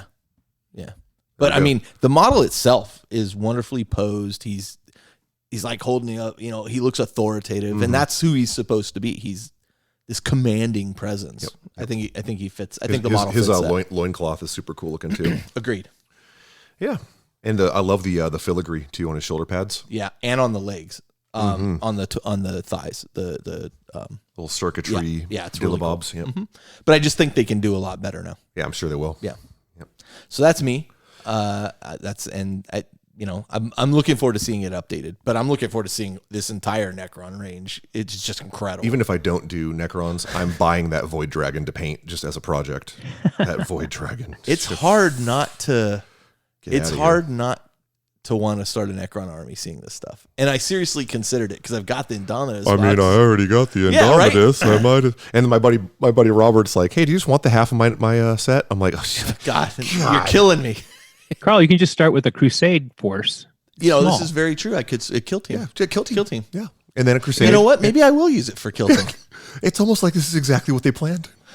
It's mine. Why shouldn't I keep it? I don't play Necrons or Space Marines. I'll buy Indominus. I saw it compared to the meme from Lord of the Rings where he's holding the ring and he's like, "Well, it's mine. Why shouldn't I keep it? I've already got it." Yeah. So maybe I'll do a kill team. That's actually not a bad idea. Start with one. Just paint one. A small one. How hard could it be? Paint a scarab. A single All right, scarab. Justin, what do you mean? What about your model? Oh God. My model is, as Brian Harvey would say, SEX lit on fire. For the kids, Doused in gasoline. And Doused in gasoline. Yeah. You can say sex on the show. Okay, It's just checking. Kids are in the car. The model is it's beautiful. I have it painted. It's not done yet. I need to drop another 10 or 15 hours into her, but she's basically tabletop. The model is fantastic. It is absolutely gorgeous in every possible way. The thing I like the most about the triumvirate, because she comes, you can't really buy her by herself. You have to buy you have to quote unquote buy. Can you still not get her alone? I don't believe so. Interesting. I don't think so. The thing is, if you're going down the Inari path, then you're going to want to buy that triumvirate anyways, because it comes with the Incarn and the Vizark. That Vizark is so good. He's so awesome. So good. I should have picked him, but I didn't. The Cat Lady is cool in my eyes. The biggest reason I love that box is that it kind of harkens back to what you imagine the ancient Eldari race to kind of be like a little bit more snooty and more like regal, if that's even imaginable. Like she has this kind of queen like feel. I could about see her. it. Yeah. But she also Very has elegant. she's got the big like ball gown dress on, and she's got her little familiar cat with her, and the headdress. The headdress blades. Headdress blades, gemstones up the wahoozy on her. There's been so many top level artists who have taken her and used her as a project, just as like a project piece. And I mean, if you search for her on the web, you're going to find some ridiculously amazing paint jobs on her. Absolutely. Yeah. One of the things I really appreciate about this model too, though, is her belt contains like all the hanging gems off of it. But also if you look at her foot, like it's kind of like it's an open foot sole. Yeah, she's barefoot. Shoe. Yeah, she is, but she's not. It's very interesting. Yeah, and the cool thing too, like in the lore, like she'll just cast off the gown. Yeah, because keep in mind she was a gladiatrix in the arenas. Well, and you can see she's wearing armor under it. Yep, she's got like the Wraithbone armor because she's a seer. Yeah. So she's got that little 4-up invul, and then you could just imagine her leaping out of that dress, and because she's got the witch bodysuit on underneath. Yeah, Right. That's awesome. And the crone sword. I mean, everything about that figure is just amazing. I will say, because I painted her in sub-assemblies, and getting like the bodice, the little top part of her dress and everything, and the way the buckles go together. Yeah. Like I would almost recommend just assemble the dress before you start painting her. Really? Like it was Don't bother with the sub-assembly. pain in the butt. Yeah. I painted the headdress separately, like do that, and just the arm separately, but just the dress was a nightmare to put together after it was painted. Interesting. And it didn't even line up like perfectly, so I had to go back in and green stuff certain little areas and then go back and repaint it. And yeah, so do yourself a favor and just glue that dress together. Yeah. But fantastic model. I would give her a 10 out of 10 plus. I love that figure. Very cool. Yeah, I think it's very much at the top of the game. I mean, this came out just as they were getting ready to transition to 8th edition, right? As part of the with Fall of Gilliman Cadia and all that. and Greyfax and those models, and the new Celestine, which was also knock your socks off, awesome. And to me, she was the best of the set. Yeah, I think. I don't know, man. The Vizark's awesome. The Vizark is so good. The Incarn. No, I mean, is, in terms of the detail and the thought and the complexity, I just think she's awesome. Just so different, right? Like she's She's very different. clearly Eldari, but just so, again, back to that regal, before the heresy Eldar, like the ancient Eldar Empire. Like Right. She just reeks of it, and it's cool. Oh my God. she's the Downton Abbey of the Aldari. It is a really good, the Triumvirate. Queen Victoria. The Triumvirate is Yeah. a really, really good It's a good set box here. Yeah. I mean, That's just Games Workshop flexing, like, look what we can do with our plastics. Do you even plastic, bro? even the cat that comes with her is really cool. It is cool. Yeah. That's a beautiful model. Mm-hmm. All right. What about you, Adon? So he's had two models. Actually, before you started, Don, Yeah. you raised the interesting point, which you had said people, artists will kind of take this model and really delve into it to create some pretty incredible things. One thing I'm seeing a lot of lately, in particular on various painting forums and that kind of thing, is the people painting sheer cloth. gown cloth or over the face veils and that kind of thing, and really giving you this sense that it's actual cloth. That new Lumineth model. Yeah, has it exactly. like that. But also, and yes, it does. But I've seen pictures of a historical statue that are kind of making the rounds where a guy out of marble carved a statue that has that same effect with cloth over the face. And it's just mind blowing how people can take that model or that kind of thing and turn it into just beautiful art. Like, I don't even know where I would start with that kind of effect. Right. Like I mean, just thin layers. Yeah. And washed out. They have to look washed Glazing. out. Just glazing. Yep. But it's incredible. Anyway, this is a model that's ripe for that kind of attention. I agree. Absolutely. Couple triangles and a couple circles. That's all. That's just, Some pro acryl paints and you're in. and some glazes, dude. All right, Adon. Live it, Adon. So this model, I have to say, I have to thank my younger son Spencer, who allowed me to indulge my inner mecha fan, because when I first started getting into 40K, there was the Tau, and I was like, oh my gosh, this is like big fighty robots, Voltron / Gundam. I love this. It's not grimdark. It doesn't really. I didn't feel like it really fit the theme that well. Mm-hmm. But I agree. I love the big fighty robots, the BattleTech style, Voltron, Gundam style robots. Clearly what Games Workshop was probably after, right? Oh yeah, absolutely. And that was the faction he wanted. So I was like, yes, good. I can get the big fighty robots. And it was always been one of my favorite characters / models, with the big sword and the weapon on his arm and the shield, and he comes, he kind of gives you that, this is gonna hurt kind of vibe.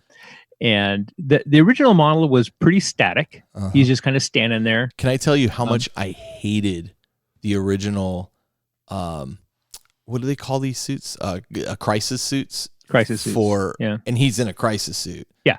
How much I hated these models. With the video camera heads? The video camera heads, the weak ankles, the just like, it just looks so boxy. I mean, the original model is a conversion kit, right? Off of the basic crisis suit. Yeah. Yeah. It's a variation of it. Yeah. But go ahead. But anyway, so it was pretty static. Yeah. But, it kind of gave you the vibe of what he was. The new one. Yeah. The new one Dude. is awesome. So good.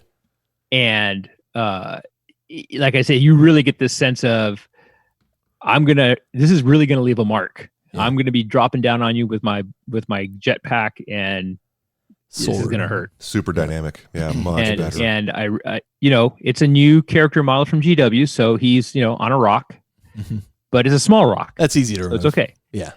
So that's an interesting side tangent. I know people like to gripe about the rock thing, or like Drazhar on his big whatever Wraithbone thing. It's like, cut it off. Yeah, you can cut putty over it. I think the one that you couldn't was there was a one of the assassins was on a Shrike's on a big piece of masonry. Just don't use it. Yeah, I mean, build something else. I'm getting to Drazhar soon, and I'm cutting that big Wraithbone arch off. I'm not going to use it. It doesn't fit the theme of my bases. I'll put something else big on there because easily done. Because that's the interesting thing too. Is like people. I mean, will they be like, "Oh, you're modeling for advantage if you don't have him standing 8 feet in the air"? I don't think that makes a lot of sense. It's like because he can't see you, he can't shoot you. He can't see you, he can't shoot you either. It's not like, unless there's some like hidden aura effect that I'm making a guy like, I'm so sick of the modeling for advantage. Yeah, I agree. It's just like, come on. Just a side tangent, but it's cool. But yeah, I hear what well, you're I mean, like saying. the captain in the Indominus box. I took him off the rocks. There you go. Yeah. Yeah, I just put him on the flat base. The time it takes you to go online and complain about a rock on a base, you could have taken your nippers out and clipped it away. In any of the Necron heads, I did not include on any of the bases because they don't go with any of my other bases. There you go. It just didn't fit for me. Either. Plus, doesn't that stuff phase out when they're destroyed, or they leave remnants Eventually, behind? it's just there for a little bit. Yeah, and then it phases out. It's like a snap in time. Phase out is not a rule anymore. But it's in the lore, damn it. I just imagine the Necron, the whole junk just disappears. Fading away. Yeah, agreed. I don't know. Nanotech. Anyway, back to you, Adon. Sorry. Yeah, no, I just think it's a super dynamic model. He's like leaping up in the air. He's got the banners, like the oath cloth coming off of him. And I think they did a really, really nice job with the update. The ankle's still kind of weak. But I think it's a really little nice thicker. update. It's a little thicker, and it looks like it makes more sense. Also, interesting design choice too. They flipped the gun and the blade, unless that is. Yeah, well, it didn't make a lot of sense. That his shield and his blade and his shield were on the same side. Right. From a combat perspective, that didn't make sense to me. Yeah, I'd say that's a night and day difference. Yeah, a lot nicer. Interesting. All right.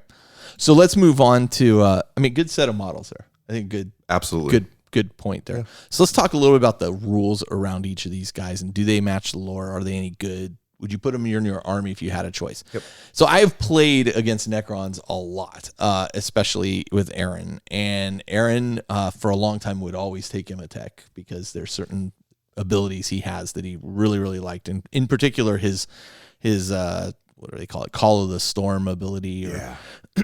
Now they've changed it a little bit. Lord of the Storm is what it's actually called now. And now, basically, once per battle in your shooting phase, Imatech can call the Storm, and you pick any enemy unit within 48 inches of him. I mean, that's in new anywhere 9th edition, on the board. Yeah, basically anywhere on the board. No, yeah. Other than a character. And you roll a d6, and on a 2 or more, that unit suffers that many mortal wounds. Pretty nice. Unit or model? Unit. Wow. That unit suffers that many mortal wounds. That's just awesome chip damage that you can burn a command point on and reroll too. Yeah. Well, I mean, yeah. Good point. So, then you roll a d6 for each enemy unit within 6 inches of that unit, and on a 6, that unit being rolled for suffers a D3 mortal wounds. So it can kind of roll into like the energy coursing through the field. Yeah, it's like this lightning coming down and such. Yeah. I mean, and it's cool. I mean, look, in reality, it's usually that first unit that really takes it, and then maybe one other unit takes a wound if you put it in a meaty group of units. But I remember last time I played against him, God, that was probably like 6th edition or something like that. And it was different. You rolled would for have like to roll. every unit Yeah. on the table. Yep. It was like, oh my God. Yeah. So the other thing he gets is he's the Pharaon of the Sautek dynasty, which I mentioned before. And because of that, he gets this ability called My Will Be Done, which he can use twice per turn. And basically he picks any friendly Sautek dynasty infantry unit. And at the beginning of his turn, he picks that unit, and he can do 2 of them per turn that are within 6 inches of him. And then they can add 1 to their advance, charge, and hit rolls for that unit until the beginning of the next turn. You don't really want to get most of these units into close combat, but this is hit rolls. Yeah. So it's shooting as well. Not too shabby. Not too shabby. And the unit can only be chosen for this ability once per turn. Sure. He's also undying, which means he regains a D3 lost wounds at the beginning of your turn rather than 1 from his living metal. And how many wounds is he? 6? 5, He 6? has a total of 6 wounds. Yeah. 2 up save or 3 up? He has a 2 up save. Yeah, he's a challenge.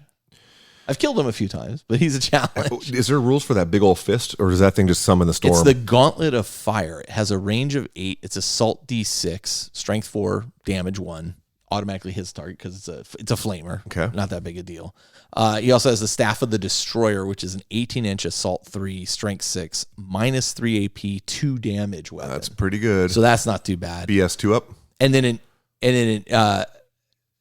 BS2, of course. Yeah. And then he has a Staff of the Destroyer in melee. He's 2 up as well, and that's strength +1, which bumps him up to a 6 strength, and it's minus 3 AP, 2 damage. So Yeah, so he can drop a lot of chip damage, and then once he gets in, he's choppy. He has a 4+ invuln save because he's a phase shifter. Nice. And then in addition to all that, once per battle, because he's a warlord, he can reroll a single hit roll, wound roll, or damage roll made from him. In addition, if the army you're playing with is battle forged and he's on the battlefield, you roll a d6 each time you spend a command point and use a stratagem, and on a 5+ you get that back. So seems solid. Oh, nice. Also, if you're in a battle forged army, he grants you an additional command point. So not too shabby. A lot going for him. Yeah. And now look, he's probably due for a little rules adjustment here because they're coming out with a codex pretty soon. Sure. So it'll be interesting to see what they do. There's another thing around flayed ones, but honestly, nobody's using flayed ones at this point. So not exactly a big deal. But overall, for, 10 power level, 140 points, or, with war gear, not too shabby. For 140 points, No. not bad at all. 3 attacks, by the way. Yeah, so not crazy, but they're hard hitting. Yep. So that's him. I think he's a solid choice. I think he's somebody you also thematically can really build a cool army around. And like anybody, he's a Ghazghkull Thraka of the Necrons, right? He's Right. kind of the guy that is really commanding the Necrons at this point for the moment. Again, we're about to see some shift of adjustment. I'm really curious to hear what happens with the lore with the new stuff. Absolutely. Yeah. It's going to be cool. Yeah, super cool. And that book's apparently coming out soon. I'm very excited. I'm excited. Look, I don't even play this army, and I'm excited because I'm excited to play against it. Sure. I know Jody tends to find playing against Necrons very frustrating because they can be, especially when they just keep getting back up because they're near stuff. You really have to, when you're fighting a Necron army, go for Wipeout. Yeah, you have to go for wipeout, but it's also your what do they call it? Where you have to pick the right unit to fight at the right time. Yeah, maintenance of aim. Yeah, as Gav Thorpe used to like to say. Exactly. And so you really have to figure out, in what order do I need to destroy this? Oh, this vehicle is healing the things around it. I got to get rid of that vehicle. Yep.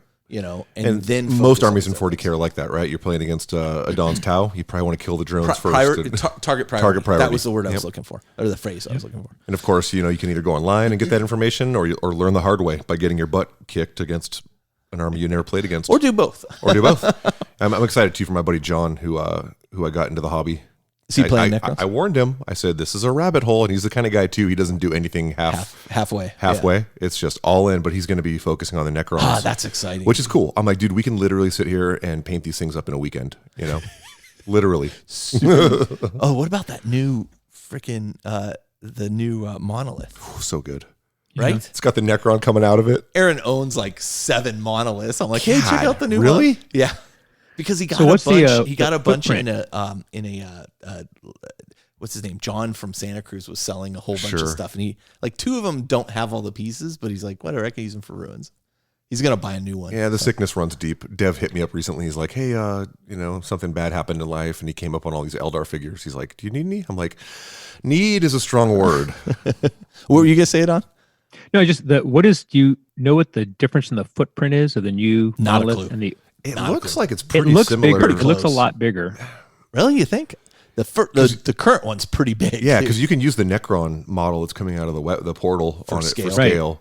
but they're That's a little what made bigger. me think it was bigger. They're a little bigger too now. The detail on that thing, though, man. The So good. tangent, Scarabs and like stuff. it's more like it's. I love what they're doing with the Necrons, where a lot of their stuff is like it's coming out of rock, like it had kind of been there forever, and Yeah. and the rock is chipping away, and then there's like the metal underneath. Yeah. Super cool. I just love the multiple layers they're doing to things. Like they just didn't have the technology to do that before. Meaning not the Necrons, but Games Workshop, right? With the plastic. right.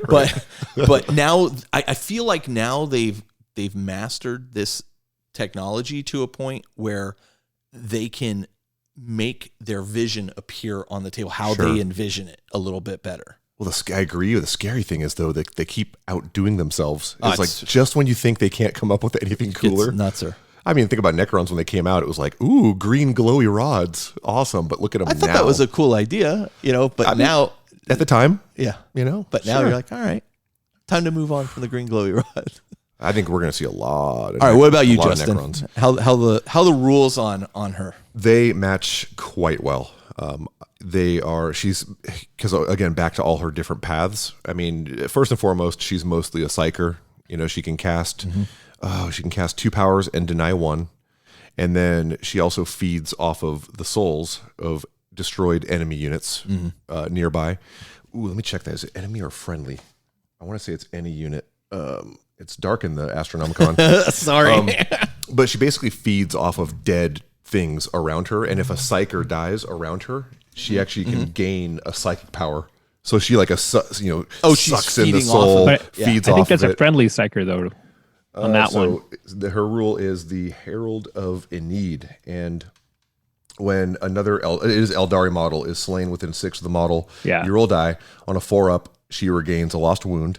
If that model was a psyker, she immediately generates 1 additional psychic power. Oh, that's kind of cool. That's very thematic. Yep, because that's what they do. They suck them souls in and try to preserve them for a need. So that alone, that rule right there, really, really matches her lore. Yeah. She's got a 4-up invulnerable save, from her rune armor. Yep. She's got Kavir, the Sword of Sorrows, because her whole thing is she's searching after all these crone swords from Murai Haig.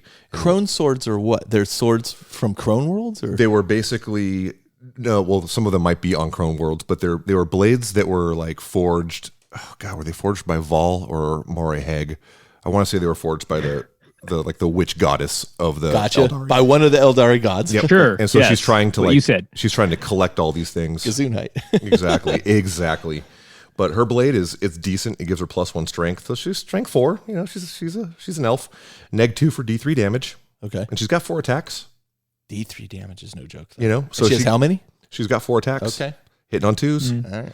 And so she's quite choppy. And again, hearkening back to her lore, the warlord trait that she has to take allows her to pile in and or consolidate 6 inches. So that's where in my mind I envision her like casting off the ball gown and Right. matrix leaping out through of the it. air. Yeah, Sure. sure. And I wish that when you charge, if she charged, her base came off and she was on a 32 mil base. it'd be super cool. I would love to see that Swap model out. without the dress. I agree. And it'd be easy enough to convert. Sure. Easy enough. But even the pieces of armor you see under the dress are so beautifully done. Like, it'd be cool to see the whole. Yeah, you'd almost have to do like a conversion where you used like maybe the witch succubus legs, and then you used her torso. But the problem is she's standing so statically. Yeah, it'd be a lot of cutting and carving and triangles and circles. Yeah, but all in all, like her rules, and she's got a familiar that she basically gets +1 to deny. So she's a really good defensive psyker. That's the cat thing. And to cast, too, I think. Yeah, the Grinks familiar. So her cat allows her +1 to deny. Interesting. So all in all, I mean, I would absolutely take her in every Inari army I ever did because it just thematically is perfect. And she's only like 120 points. Yeah, that's not bad. So solid. I would absolutely take her. All right. Nice. Don, how about you?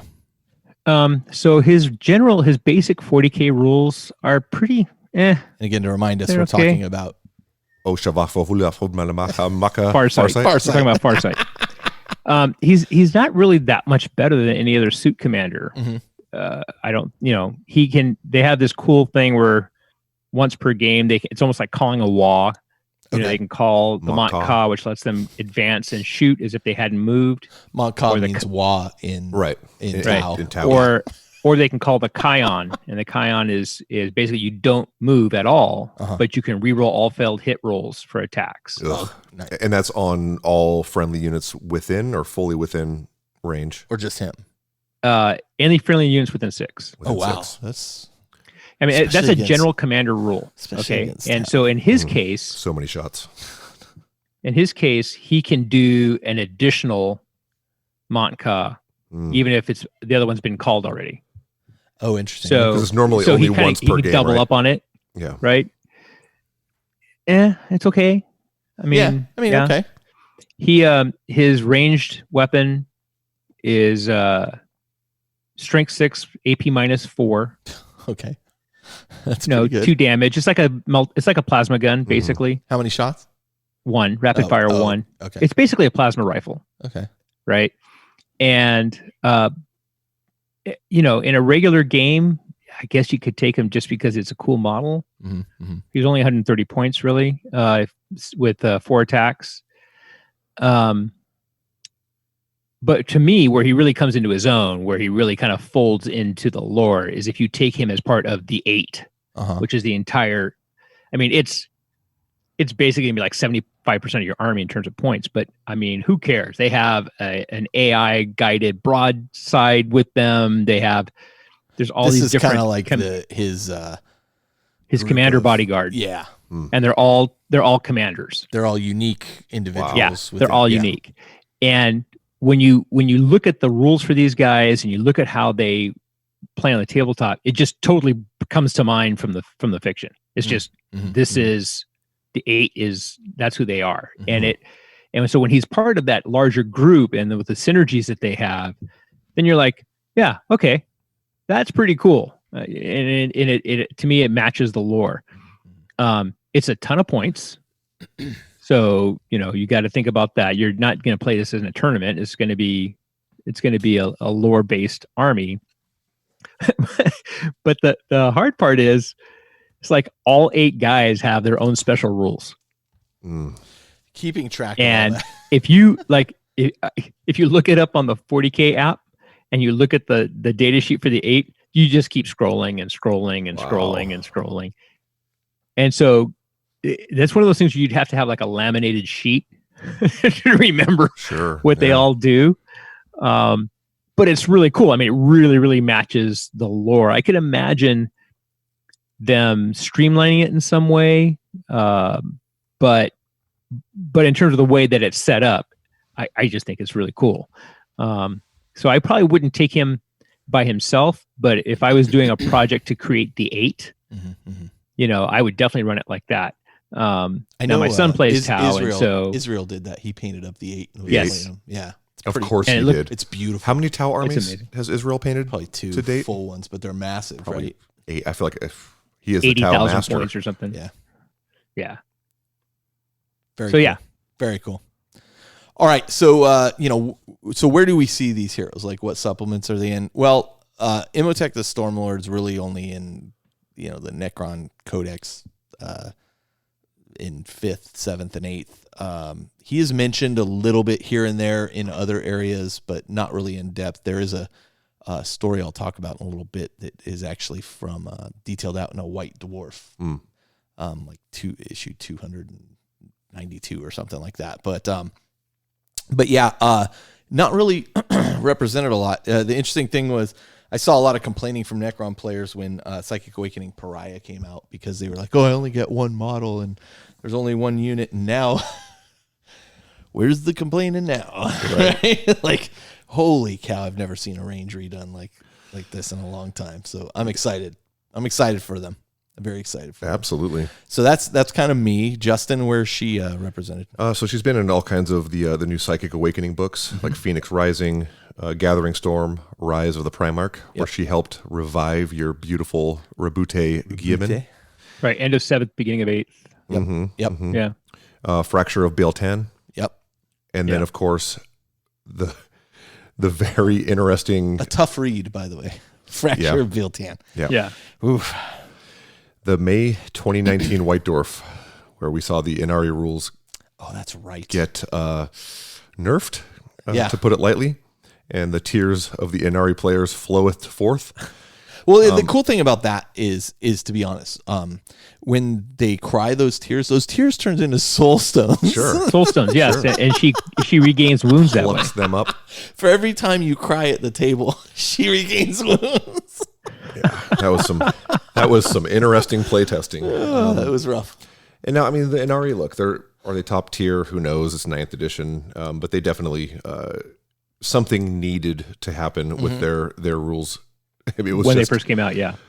Anything that acts twice in the game is just simply not fair. So when you have double firing Dark Reapers and double moving jet bikes, it's just not fair. It's when people like 39 Dark Reapers and yeah. But that's pretty much it, and done. Yeah, that's it. So he's been in every Tau Codex. Even the first one? Yeah. Oh, cool. Okay. And they had actually a separate supplement for him called the Farsight Enclaves. I remember. Where they kind of really detailed out the 8. That's when the first, my memory of it is that's the first time we actually saw the 8 as its own unit. Yeah. And then in the 7th edition book, they actually have like a separate fiction piece for him and stuff like that. But those are in terms of the rule books, that's where you've seen him. And I don't remember seeing him in any of the Forge World books. In the Forge World book with the Tau, I don't remember if he's in that or not. I didn't see a reference to it, but yeah, I mean, he's one of the big dogs, right? So he's been around since the Tau have been around. Well, moving on to, where have these guys, appeared in like Black Library fiction or that kind of thing. I am not aware of any Black Library examples of Imhotep. That's really surprising. He may be represented in Fall of Damnos, but I don't remember if that is him. But beyond that, I don't believe he has actually been, and that was really more focused on the Ultramarines at the time. I'm sure our listeners will correct us. Well, I got corrected last time because apparently there was a previous model for right. What's her name? For the Sister of Battle, the Demonofuge. Yeah, the Demonofuge Sister of Battle. So, if you're aware that he's been represented in a Black Library novel before, please let me know because I could not find that. So, Carl would love to read it. Yeah, you know what? I would. Yep. What about you, Justin? Speaking of wanting to read, so she has been represented in 2 Black Library releases. The first one was Ghost Warrior, Rise of the Inari. That was a full novel, and I definitely want to read that guy. And then she was in Hand of Darkness, which is an audio drama. Okay. And Don. Yeah, so if there's a book that has the word Damocles in it, Farsight's in it. A bunch of them. Yeah, so there's like Blades of Damocles and Warzone Damocles. I think Blades of Damocles, I think, it was short stories, same thing, and Warzone Damocles, same thing. Yeah. But there was actually a full-length novel called Damocles. Yeah. And that features him very, very heavily, along with Shadow Sun and Aum Va and Pure Tide and all the whole hierarchy of the Tau, because the Ultramarines have attacked this Sept world. And it's the first time you see Cato Sicarius. Right. Cato Sicarius starts out in that novel as a sergeant. Right. And so Interesting. I really enjoyed that novel. So let's talk about our favorite story for each of these characters, and then we'll take a break and come back for our second round. But what's interesting, before I get into my story here, as I was doing this research, I found that Imhotep had been involved in the attack on like Outpost 101 at one point, which we talked about in a previous episode. And it was funny because the reference I saw for it as I was looking online, they're like, oh, this may refer to the novel 1984, where there was this room 101 where there was something horrible in the room. And I'm like, no, this is the Terminator model 101. Sure. Model 101, you're right. Yeah, that's why they're metal skeletons. I'm like, wow, you guys really stretched your reference when it's very, very clear what the reference is. But anyway, the story I picked was the Battle for Schrodinger 7. You don't know if it's alive or not.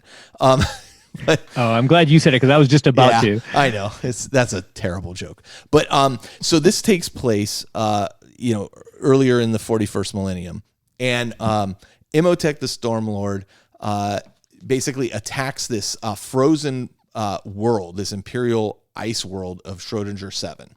And the Necrons kind of decimate all the defenders, and they send them kind of scrambling and hiding into these mines that are on the planet.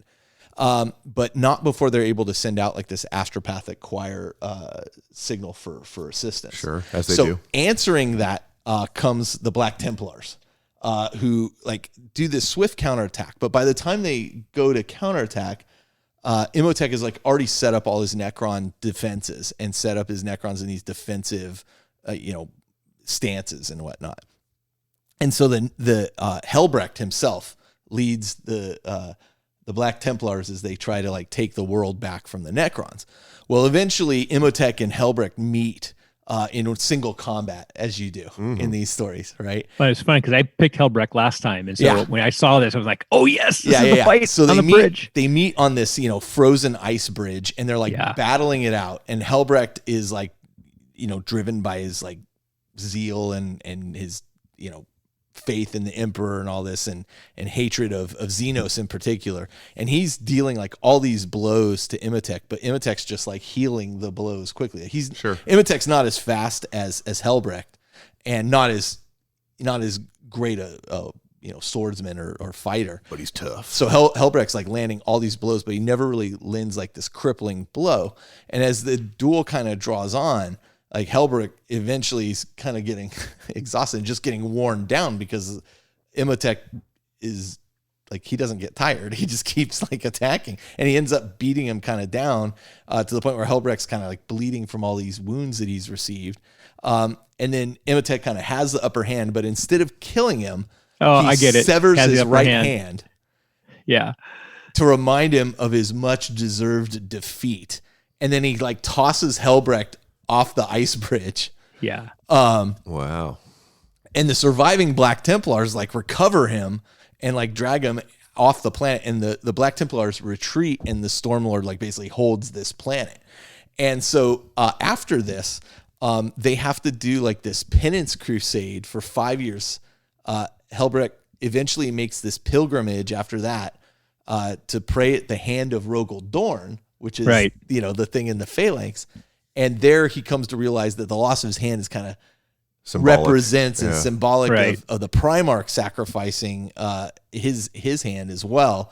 And so then Helbrecht kind of recovers from that. But after this, he swears like this oath of vengeance against the Necrons in general, but Imhotep specifically, saying that next time they meet in battle, he's going to be the two men enter, one man leaves. Cool. Two men a man enter, enters, and another kind of robot-y thing enters. But that was good though. You saw the whole story. Just you could say he got the upper hand. And cut off his hand. But listen, I what a cool story, and the fact that you have Helbrecht in there too. I really like the Black Templars. It's very Star Warsy. Yeah, this is the problem though with a lot of when you have And this is one of the things that frustrates me with 40K is you have these great characters that everybody's very invested in and wants to know what happens. But when these characters meet and fight, you're never going to get a definitive victory, right? I mean, this is a victory, but Perturabo. I mean, Ferris Manus. That was pretty definitive. But for 40K. But for 40K. I mean, look at Ragnar and Gaskell. It's not. Every time there would be like a big fight, something happens or there's an explosion that throws them apart or, you're never going to really get like a satisfactory, like this person was executed and killed. Even when, who was it that just got super injured? Ragnar died and then got Primaris. Yeah, I mean, see, like that, all this Gaskell's happens. head got cut off and they stapled it back on. There you go. Right. So, I mean, Didn't Calgar get seriously injured too? Is it Calgar or I think it was Calgar. Yeah, Calgar got really beat. And then they just had him cross the Rubicon. There you go. Yep. Which is super dangerous, but nobody dies. It was Calgar that got killed by Abaddon. Oh, he got sliced up by Abaddon. Sliced up, yeah. And I mean, like, look, everybody was looking forward to that fight. And you're like, first off, Calgar just got a new model. There's no way they're getting rid of him. Abaddon just got a new model. He's not going to die either. Like, and look at what happened. Like, it was an unsatisfactory ending. And everybody was like, well, that was very unsatisfying. I'm like, yeah, this is my issue with it because the galaxy is so big. Like, Calgar's really nobody. Sure. I mean, he's over 1,000 Marines. Cool. Yeah. There's a thousand chapters or whatever there is. I mean, like the galaxy is so big. We shouldn't focus on these characters individually. But we still do. It's fun. As I say this about a show that is all about characters. Yeah, right. It's all about characters. So, but it frustrates me that as the storyline moves forward, let's have some serious storyline moving forward. Yeah, let's kill some dudes off. It's not like in the lore. Let's just say they were to kill, kill off Calgar. Okay, you can still use them in your games. That game just happened before that happened. How long did we use, what's his name of the Eldar? Eldrad? Eldrad. Yeah. He was supposedly dead. Died in a Blackstone fortress, and he popped back up like a whack-a-mole. Anyway, all right, moving on. Justin. So I chose the battle in the Webway. So Ivrain and company, she's fighting with like Dark Eldar and Harlequins and Ulthway Eldar and Altansar Eldar. She's traveling through on her missions as she does, and they are ambushed on the site of this battle. They're ambushed by Ahriman and his prodigal sons. And Ahriman manages somehow, some way, Tzeentch, to teleport Ivrain, the Vizarch, and the Incarn out of the Webway and into Tzeentch's crystal labyrinth. Oh, that's kind of cool. So they all get teleported out, and they all they basically freeze because they're like, don't make eye contact with Tzeentch, knowing there's anything. Just look at each other. Don't look at him. Yeah, don't look at him. Close your eyes. It was just funny thinking about the Incarn, like just standing there closing his eyes. But they don't, thankfully. Now, while trapped, Ivrain calls out to Ahriman, saying, kind of pleading and begging, but also letting him know that she has the answer to what he is quote unquote seeking. How do I fix the rubric? How do I fix the rubrics? So she proves her point, and she uses her powers because she's a Eldari necromancer, right? She actually returns a dozen rubric marines to their former selves. That's pretty badass. That's pretty impressive. Pretty huge, right? Yeah. So these guys pop out of their little ghost suits and they're feeling their fleshy faces, They're like, oh my god. And Ahriman is beyond happy, but you clearly can't trust a knife ear, right? No. So they get returned to the battle where they're fighting, and Ahriman is overcome with happiness, right? Seeing his battle brothers returned.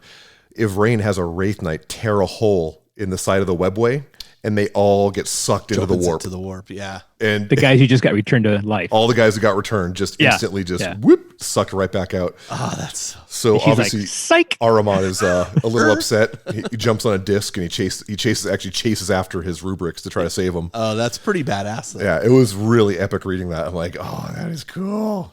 The rubrics, they can be returned. Oh, that's really interesting. Mm-hmm. Don. Yeah, so in the novel Damocles, there's a whole thing with the captain of the Ultramarines who ends up in basically 1-to-1 combat with a with the commander. He's one of Farsight's guys, and basically tells everybody else to stand off. And he's gonna, no, I got this. It's just him and me. And Farsight kind of sees all this, and he's like, okay, well, these guys actually, do they have some honor to them, actually? And at the end of the story, sorry, spoilers, novel's been out for 20 years, he ends up fighting Cato Securius at the end on this like big land on the top of this building. Yeah. And it's the same kind of thing where they basically call out to each other and say, hey, no other people, just you and me. Let's go. No kicking. No hitting below the belt. Marcus of Queensberry rules. And they have basically an honor duel. And let me guess. Yeah, I see where this is going. Don't guess. But it's very cool because it kind of gives you a lot of insight. It's kind of like the culmination of the insight that you get into Farsight and his view of both the Tau caste system and the humans. Yeah. And they have the glorious trading blows and injuring each other, and at the end, kind of end up getting the building falls apart, and they right. Something happens that separates the two of them. Yeah. There's an earthquake and the building separates. Yeah. I'll get you next time. That's right. But Gadget. It's but no, it's just a cool, I thought it was a really cool scene in terms of the culmination of his kind of journey of exploration. And there's a whole thing about Cato Securius and I can't remember the name of it, Numenor. I can't remember the other sergeant. They go through this whole journey as well, learning about the Tau. Sure. And so there's this whole thing about these two new enemies learning about each other and starting to have some level of respect and insight into the other. I thought it was really cool, and I really liked Farsight's kind of like, oh no, okay, you are showing like you have honor, so we're gonna have this honor duel. Yeah. And I thought that was pretty cool. No, that is cool. That is cool. I could have told you how that was gonna end. Oh yeah.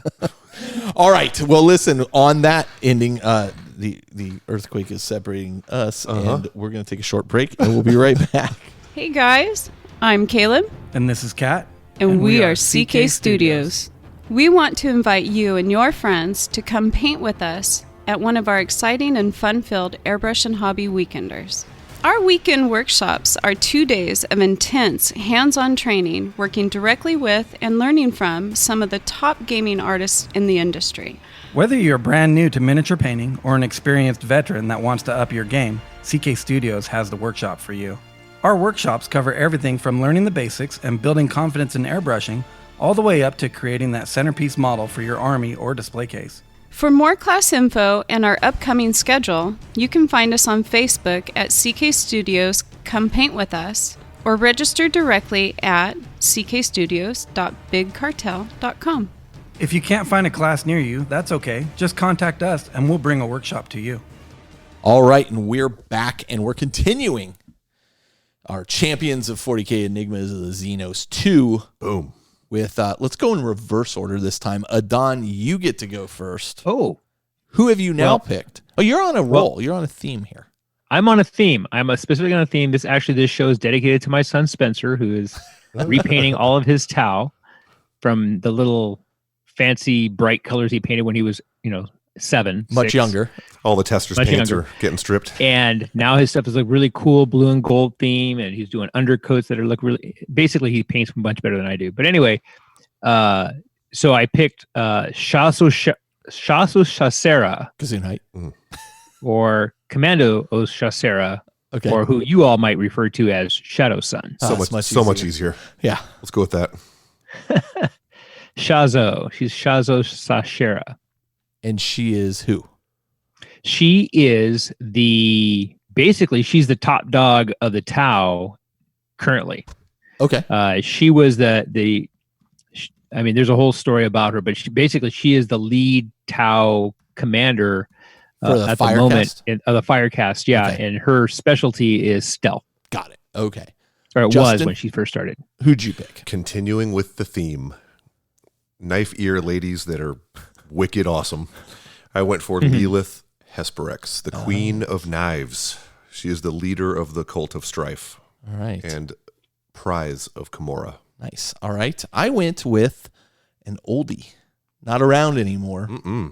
The Doom of Malantai, who is a tyrannid zoanthrope of immense psychic power that was responsible for the destruction of Malantai, the craft world Malantai. Bastard. Yeah. So this is we were just talking about special characters that never die. Yeah. This one's gone. Yeah, they haven't brought it back. They didn't come out in the lore and say it was killed. And I mean, right. But even if it was, it's like old One Eye. The fleet can just regenerate it. Right. But we'll talk a little bit about that. So why did you choose this hero, Adon? Like, what about Shadow Sun appeals to you? Okay, so she was the ultimate shadow warrior in the Damocles days. And so there was like three primary students of Commander Puretide, who was like, he's basically like their Zen Buddhist head person. Yeah. He's like the leader, the teacher of all the great commanders. He's kind of like the Yoda of the Tau. Okay. Right. And so she was this. If Yoda had no psychic abilities. Right. She was like this ultimate shadow warrior and used to butt heads with Farsight because Farsight wouldn't stay in his lane. Were they both students? They were both students. They were both. Okay, yeah. Got it. It was Farsight, Shadow Sun, and Treyas. Okay. Treyas, I think is what the third one was. Okay. Anyway, but she stays in her lane and she becomes like the ultimate shadow warrior, and she ends up being basically the primary, because like the third guy got killed, I think. She ends up being like the primary person because Farsight gets exiled. Right. Well, he exiles himself. That's a whole different story. Read the Farsight Enclaves. But so they like her so much, they actually put her in stasis to lead the third expansion. Because they don't have warp technology, so it takes a long time to get where you're going. Right. Is that why? Yeah, okay. And so she ends up basically as the supreme warrior cast commander of all of the Tau. Interesting. And so I really like the fact that she's this fierce warrior who basically, she's like the Raven Guard of the Tau. Gotcha. She's like the Shrike of the Tau kind of thing. I wonder why that appeals to you. Yeah, I like Raven. I like the sneaky, shooty, special forces, stealthy kind of, special forces kind of warrior. Okay. Anyway, all right, that's why I like cool. her. Good choice, Justin. She's just awesome. She's just awesome. She's all right. So I chose mine. Yeah. She goes into combat with like sharpened nails, a sports bra, blades in her hair, 2 weighted daggers, and she'll kill like hive tyrants and fight 10 opponents at a time. And just reminds me of an old girlfriend of mine. Yeah. Dance, and she'll dance through these things, right? And just literally like she's dancing with these enemies and just laying bladed kisses, and before long they just fall apart, and she is unmarred, like unscarred. She's actually, as far as I know, she's actually only been touched by Ivrain, my first pick. She was actually responsible for, spoiler alert, in that book, right? Yeah, for actually killing Ivrain in the gladiatorial arena, and then bringing about the Incarn. Right. So, but before after Ivrain scratched her arm, cut her arm, which was pretty shocking because she had never been touched before that. She of course kills Ivrain. Yeah. But she is one of the only Drukhari, witches that doesn't use combat drugs. Yeah. So she's just that good. Like, she's just a natural killer. Now, there's rumors, of course, in the Dark City that she's had her blood transfused and injected and replaced with hyperadrenaline with combat drugs. Yeah. Or that she's doping. Or that she has like pacts with demons, Slanesh demons. And there's all these rumors. She's the Lance Armstrong of the witches. I was say Lance Armstrong's got nothing on her. Yep. But she is just awesome. And I hope they do, as we'll get into, I hope they do more like Black Library stuff with her. Yeah. Because now she's joined with the Inari, which is ironic, but she's fighting for that common cause. More, I think, so she can find combatants that can actually give her a challenge. Yeah. Like, she's after Lucius the Eternal. She really wants to take that guy down. So just a cool gladiatrix who's sexy as hell, and she'll cut your head off. All right. She's cool. Well, I chose the Doom of Malantai for a couple reasons. The first is it was a very controversial unit back in the day when it came out, which I think was, I want to say 5th, 6th edition. Because of the whole Tyranids can't have special characters. Well, it wasn't just that. It was the abilities that it had. And I'll get into that in a little bit. But it also demonstrated how, Tyranids can adapt and change. This was originally a zoanthrope, but incredibly powerful psychic creature that was essentially responsible for the destruction of massive amounts of Aldari or Eldar at the time. I remember the artwork too in the codex at the time. Just a huge brain on but it had head. a very Eldari look to it. Yeah. So it's kind of sad that, we'll get to it. Yeah. Well, this was part of the whole Forge World units are overpowered. This was not a Forge World unit, though. It wasn't? Nope. I thought it was. This was a core codex unit that is no longer in the That codex. you saw in every Tyranid army at the time. Yeah, and I'll explain why when we get to the rules section. But let's talk about the models for each of these for a moment. Sure. So Don, buddy. So again, we're going to kind of go with the theme here. The first model for Shadow Sun was pretty static, kind of chunky. Didn't really seem like she could be very stealthy. You know what though? Better than a crisis suit.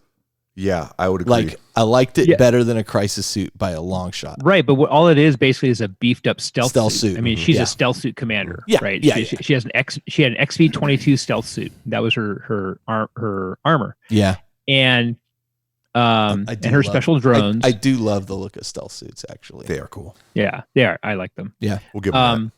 But she just looks kind of like she's just standing there, like "come at me, bro," kind of a stance. Yeah. And it was kind of static. Yeah, I will agree with that. Yeah. I mean, she was on a rock, but it was just kind of static. The new one, okay. Also on a rock. Yeah. Also on a much bigger rock, and she's like jumping off of it. It's actually, I think, part of Aquila. Mm-hmm. Yeah. Yeah. Right. Super dynamic model. Yeah, for sure. And when they first previewed this, showed the first pictures of this model, there was a lot of hate on the internet about it. Really? Because it looked like she had double hands. And I kind of see what they're saying. And people, I don't know why people were bad talking it. I think it looks awesome. I think it's so much more dramatic. Dude, that is dynamic. Such a cool model. Yeah, very cool. And also the only female Tau sculpt, right? Yeah. I mean, they visibly female Tau sculpt. Visibly female. Yeah. Right. Because a lot of the Fire Warriors are female. You just can't tell. I guess not, yeah. But now her stealth suit's been upgraded to an XV-22 Stalker battle suit, right? That is so anime. It is. It is very anime. It is very awesome. I love the new model a lot. She's got the flowing top knot and the whole bit. Dude, the braid. That model is sick. That is such a good model, and the paint job they did on it is pretty solid on the GW site. And she has these really special drones, and they actually look like special drones. Yeah, they look different now, huh? Yeah, and you can actually build her. They provide a helmet for her, a stalker suit helmet. Dude, that helmet is no, don't do it. That helmet is awesome looking though. I mean, if I was wrong. Yeah, if I was going to build and paint this model, I would do the helmet just because I wouldn't want to paint the face and hair. but that helmet has a lot of detail on it, dude. With 4 different lenses, and that is either one is an excellent choice. Yeah, but it's a really cool model. I really like the way they updated it. Yeah, I agree. I think it's really cool. I agree with you, Don. I think this is an excellent choice, and I think this model is just beautifully done. Like, man. My ice cream is too cold. Yeah. They keep pushing it. They keep pushing I don't know boundaries. why people were kind of and I was like, man, this model is so cool. I'm in love with it. That is awesome looking. Yeah. That is awesome. Agreed. What about you, Justin? There's 2 versions of the Queen of Knives. The original was a 3rd edition miniature, of course, pewter. And to be honest, it's not a bad model. You know, when you compare it to the new one, of course. The Jess Goodwin model? No, the old one was, I believe that was Chris Fitzpatrick that sculpted the original. The new one was actually from Juan Diaz, who unfortunately does not work for Games Workshop anymore. But the original, as far as that range goes, it's a long time ago. She's not bad. I mean, she's got a trident looking thing. She has a trident. She's a lot more armored up. She's got a half mask going. And she's kind of a little bit somewhat static because she's kind of jumping forward, but it's still that old pewter kind of limited feel. Yeah. But I could see myself actually doing some arm swaps on her and getting rid of the little finny bit and maybe a head swap, and she could probably be a pretty good conversion for a succubus in the new range. What about the new one? I really like the new one where she's kind of on that little flag pole. Getting to the new one. Yeah, that's a game changer. I mean, yeah, she looks like, the thing I love the most about that model, first off, her pose is awesome. Like just the way she's posed, she's like in mid strike. She's of course standing on a big rock and a banner pole and whatever else. That's a tough one to remove. I mean, you could put something else there, but she's in a pose that requires an angle. Yeah. So on mine, I ended up carving that off, and then I have her standing on a piece of like rebar. Yeah. It's coming up from the base because of my dark Eldar. That would make sense. Yeah, they're like urban kind of city fight rubble themed. Yeah. But I love that figure, mostly because she's not like kind of over sexualized. You know, like her body is very much almost like a female MMA fighter's build. You know, she's It's just a really well done figure. Tons of movement. If you do an image search for her, just make sure you have the safe search on. Did you not or something? I'm just saying. She's got a booty. But really crisp details on her. I love the Peg Bundy hair. Yeah. Yeah, kind of, right? With the Wilma Flintstone bones in it. Yeah, right. That's what they do. For some reason, witches like sticking little. But you know what? Actually, all joking aside, like it looks cool. It really looks cool. But she's supposed to have blades in her hair that she can whip around. They're in there. Yeah, they are in the hair. It's like that. There's that's cool. a Hong Kong kung fu movie where the woman has blades in her hair and she whips it around. So all in all, like I love that figure, phenomenal, and it looks like we might be getting a new model soon, based off the rumor little video they did. Really? Yeah, Interesting. The video they did where they kind of showed a couple snapshots of the new characters. Like there was like an orc character coming, and your sister to battle lieutenant equivalent. And a bunch of the rumor engines they've been doing. They did one of like the gloved dagger, and the vambrace has like the same symbol on it. And the hair, they showed the hair with the little blades in it and stuff. Interesting. And it looks like if it is her, she's going to have a little bit more armor on. And do witches have plastic models? They do. They do. Yeah. So okay. Yeah, plastic. They're all plastic now, even the succubus. Yeah. So yeah, I love it. Great figure. Well, the Doom of Malentine never got a figure. Nope. It was a zoanthrope, as I said before, and so I think most people would convert a zoanthrope or paint it slightly different or something like that. But I always used to use the Forge World Malanthrope model. Such a good model. Which is just creepy as heck looking. The guy's crawling out of it. Yeah. Right? I mean, I just love this model. I still have it. I still like my Tyranids, someday I'll get back to them. But I really felt like this model really, really represented very well the Doom of Malentine. It stood out and it was cool. Easily recognizable. Yeah. And I wasn't running a Malanthrope, so what did I care? I'd much rather use this as that model. So, is that the picture that you have in the notes? That is. Yeah. Okay. Yeah, and that is a Forge World model. I was going to say, because when I saw it, I'm like, no, that's a Forge World model. Yeah. So that was the one I would use. Yeah. So that was my choice. I do remember the artwork on the Doom, though, being very Eldar-esque. He's got like a lot of like electricity and stuff. But even the way because in Tyranids, they eat things, they learn from them, they suck their DNA in, and they make new things. I just remember the artwork looking like, especially the head, it looked very Eldari. Because the zoanthropes already have Eldari shaped heads, but I remember that one distinctly looking even that much more Eldari like, which was cool. It had like big brains sticking out, and kind of alien, like xenomorph kind of looking. Yeah, it was cool. But I like your take on it using that figure. That's perfect. I saw it. I was like, done. Like, this is what I need to do. So let's talk about the rules of each of these units. Adon, let's talk about Shadow Sun a little bit. Yeah. Now she actually feels like a special character. Okay. She's as got opposed her to rules. Farsight. Farsight, yeah. Farsight, yeah. Farsight was just like, But when you read her rules, you're like, oh, okay, yeah. she's pretty cool. I mean, she very close to the lore. She's got tons of camo, lots of protection from attacks. It's really hard to put any wounds on her. She's like festooned with weapons, and they are nasty weapons. And along with other stealth suits, she's a real issue on the table. I mean, I think. Is she a HQ? Excuse me? Is she a HQ? Yeah. Oh yeah. Okay. Well, you never know nowadays. So, like they have a lot of She's like characters the that are like HQ. elite I mean, she's like choices. the commander of the Firecast. Gotcha. Got it. So it is in keeping with her character. Oh yeah. So she's got like 5 wounds, 4 attacks, but she hits really hard. She's strength 4 and toughness 4, which for a Tau, not bad. But she's primarily a shooting character. Oh yeah.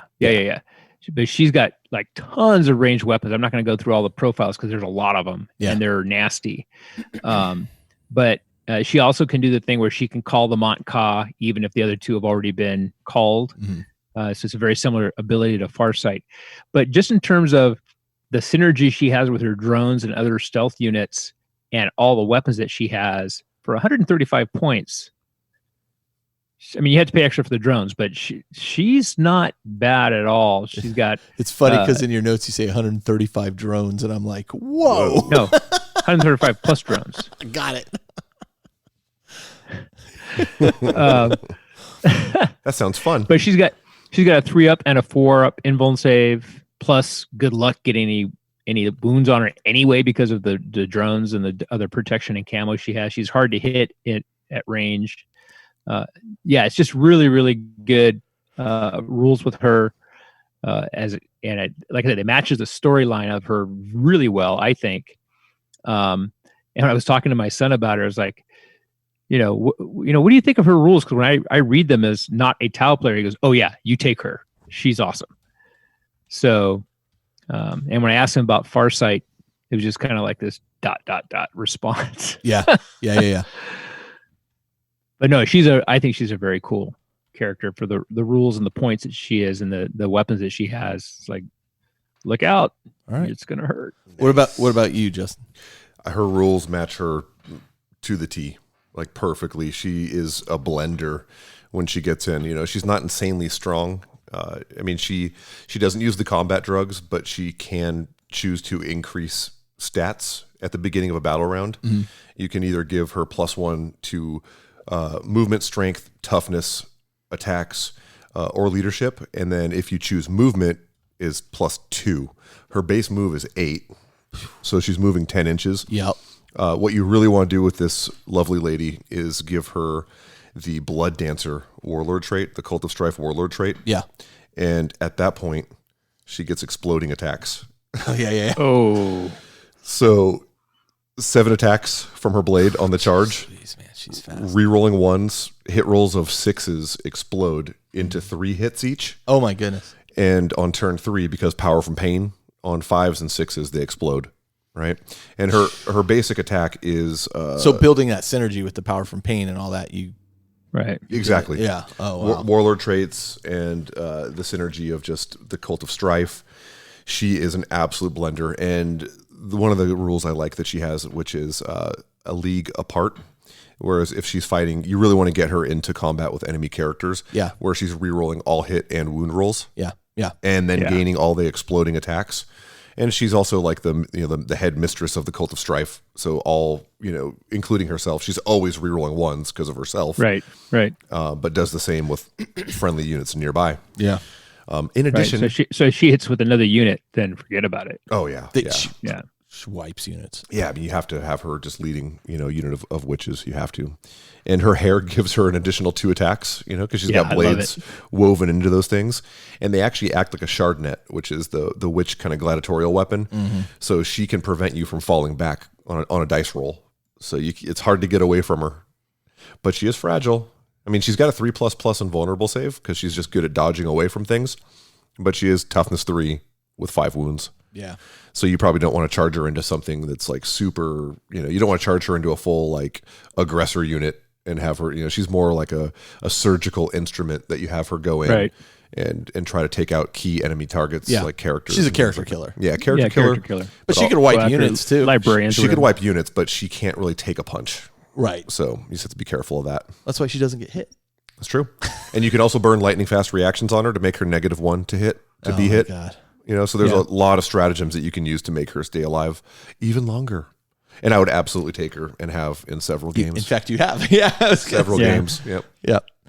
All right. So let's talk about the Doom of Malantai for a moment. So first, come back with me in history, in time, because there are no 8th edition rules for this unit. So I'm going to talk about rules, but I'm going to talk about it a little bit differently. This unit, this model, or I guess this character, was very, very controversial in 5th edition. And almost anybody who was running a Tyranid army had Doom of Malantai. It was one of the few good units we had actually at the time. It was like every time you played against orcs, they had Snickrot with those commandos. And every time you played against Tyranids, you would have the Doom of Malantai. Yep. And this is why. At the beginning of every shooting phase, either yours or the opponent's, in both of those phases. Nasty. Every non-vehicle enemy unit within 6 inches of the Doom of Malantai had to take a leadership test on 3d6. If the test is failed, the unit suffers a single wound for each point they fail by, with no armor saves allowed. So basically, the mortal wounds of the current edition. Yeah. Yep. And I recall everybody would always put him in a pod. Although invuln saves would right. You'd put him in a spore you'd put him in a pod, and he would drop down right in the midst of your enemy, hit this psychic ability. It would then basically send out an aura 12 inches, because it's 6 inches in each direction, hit as many units as possible, each of them rolling 3d6, some failing, some succeeding. Yep. But it gets better, because not only did that happen, then what would happen, and I'll talk about the leadership stuff later, it had this ability called Soul Eater. And basically every enemy model that was removed as a casualty due to the Doom of Malantai attacks with psychic powers, of which this is one. That's right. I forgot about this. It would gain a wound to a maximum of 10 wounds. Yep. Not regain, but actually gain an additional wound. And so as you were wounding it, it was still sucking your guys up, and it was still healing off of this thing. Yep. And then what would happen is it would generate. Now, remember, psychic abilities work different in this edition. You would roll a number of dice equal to your power. Yeah, you'd your have warp charge. Warp That's charge. The one. It would have. It would have a number of warp charges equal to its current wound characteristics. So at maximum, it had 10 wound, or 10 dice it could throw. And when it suffered a Perils of the Warp, it didn't roll a Perils of Warp chart. It just lost a wound. So then you'd add it to like other powers, which would be like Psychic Scream in particular, and it would just do massive amounts of damage with this thing. Psychic Scream, yeah. So what would happen is, in a game, it would drop down amongst your guys. Okay, all these 40 units roll 3d6. Yeah. Oh, fail, succeed, fail. And he's up to 10 wounds. He's up to 10 wounds. You've lost models. Okay, now he unleashes his psychic powers. Okay, cool. Okay, everything happens. Now it's your turn. Great. I shoot at it. Not so fast. Roll 3d6 for every one of those units in your shooting phase. It was just like, run away. Yeah, If you didn't run away, you were in trouble. Your only objective was get the hell away from it. Yep. And you just ran away from it. So it had tremendous board control. So would you say those rules match the lore of him killing the craft world? Yeah. Well, not only by that, himself. It had an ability called Destroyer of Malantai, and Eldar, whether they were Craft World, Dark Eldar. At this time they were called Eldar, not Eldari. Right. Harlequins or Yanari, as well as models with Mark of Slanesh or Slanesh demons, all suffered a -2 leadership penalty while within the synapse range of the Doom of Malantai, or when they were forced to take a leadership test that was inflicted by the Doom of Malantai. Sure. So I mean, you could just wipe. Yeah. Yeah. And they got additional like rerolls for Deny the Witch, and they denied like super easy against this stuff. Like, it was a great unit. It was a great unit. I recall playing against it a few times in tournaments, and it was just okay. I mean, maybe you tune it down just a little bit. I'm disappointed this doesn't exist anymore, because just mechanically, it's a cool mechanic. Yeah. I don't know about in every turn. You know, again, as you were just talking about, things that go twice aren't really fair. Twice, right? Yep. Right. But I think there's some value to a unit like this. It's very interesting, and I thought it had a lot of flavor and character. Yeah. So I love. And back then with pods. Oh, it also had also had warp field, which gave it a 3+ invuln save. Oh gosh. 10 wounds. Back then with pods, they would come down. You would pick a spot, and if it couldn't go there, you just moved it in a direction until it could go down. So you got it exactly where you wanted it. You right. Could be bold. It was none of this. Oh, it has to be 9 inches away from everything. Yep. Nope. Yep. It was right next to your guys, and it just sucked I remember everything up. I loved it. It was so cool. So glad drop pods are what they are. All right, so that was the rules back in 7th edition for this thing, and man, it kind of ruled the battlefield for its little amount. Like nothing else in the Tyranids did, but boy, this thing sure did. Oh man, so let's talk about the supplements that you can locate this thing in. Adon? So Shadow Sun has been in all the codexes since 4th ed, not all the way from the beginning. Interesting. So there's a new character introduced in 4th ed. Right. Well, no, there was a 3rd ed codex. Yeah. But what I'm saying is Shadow Sun itself was a new character. Right. Yeah. Right. And she was in the Psychic Awakening, Beyond the Startag Nexus and the Greater Good. Okay. Justin. So Lilith has been around for a little while. Obviously, when the Drukhari, back then Dark Eldar, were released, she was in the 3rd edition codex. That little 5-page pamphlet that you had for 15 years. Yeah. And then she, apparently through my show research, she was not in the 4th edition book. Oh, really? There wasn't one. Oh, that's true. Yeah. That's true. Yeah. That makes sense. That's a good point. God, that's sad, isn't it? So she was in 3rd, 5th, and 8th. And then she was also in the Gathering Storm, Fracture of Bealtan, and the Psychic Awakening, Phoenix Rising. Yeah, she is much now better. Joined the cause of the Inari. Very cool. Very cool. Well, sorry I killed you. Can I play with you now? Yeah, right. The Doom of Malantai was only in the 5th and 6th edition Tyranid codexes, but was also mentioned in the Iyanden codex, the Eldar supplement that came out. Right. But really just more in a story form, right? Like that's just kind of where it was mentioned. And I think spotting here and there whenever they talk about Malantai specifically, they reference this Tyranid creature. So Black Library examples of this hero, Adon, Shadow Sun.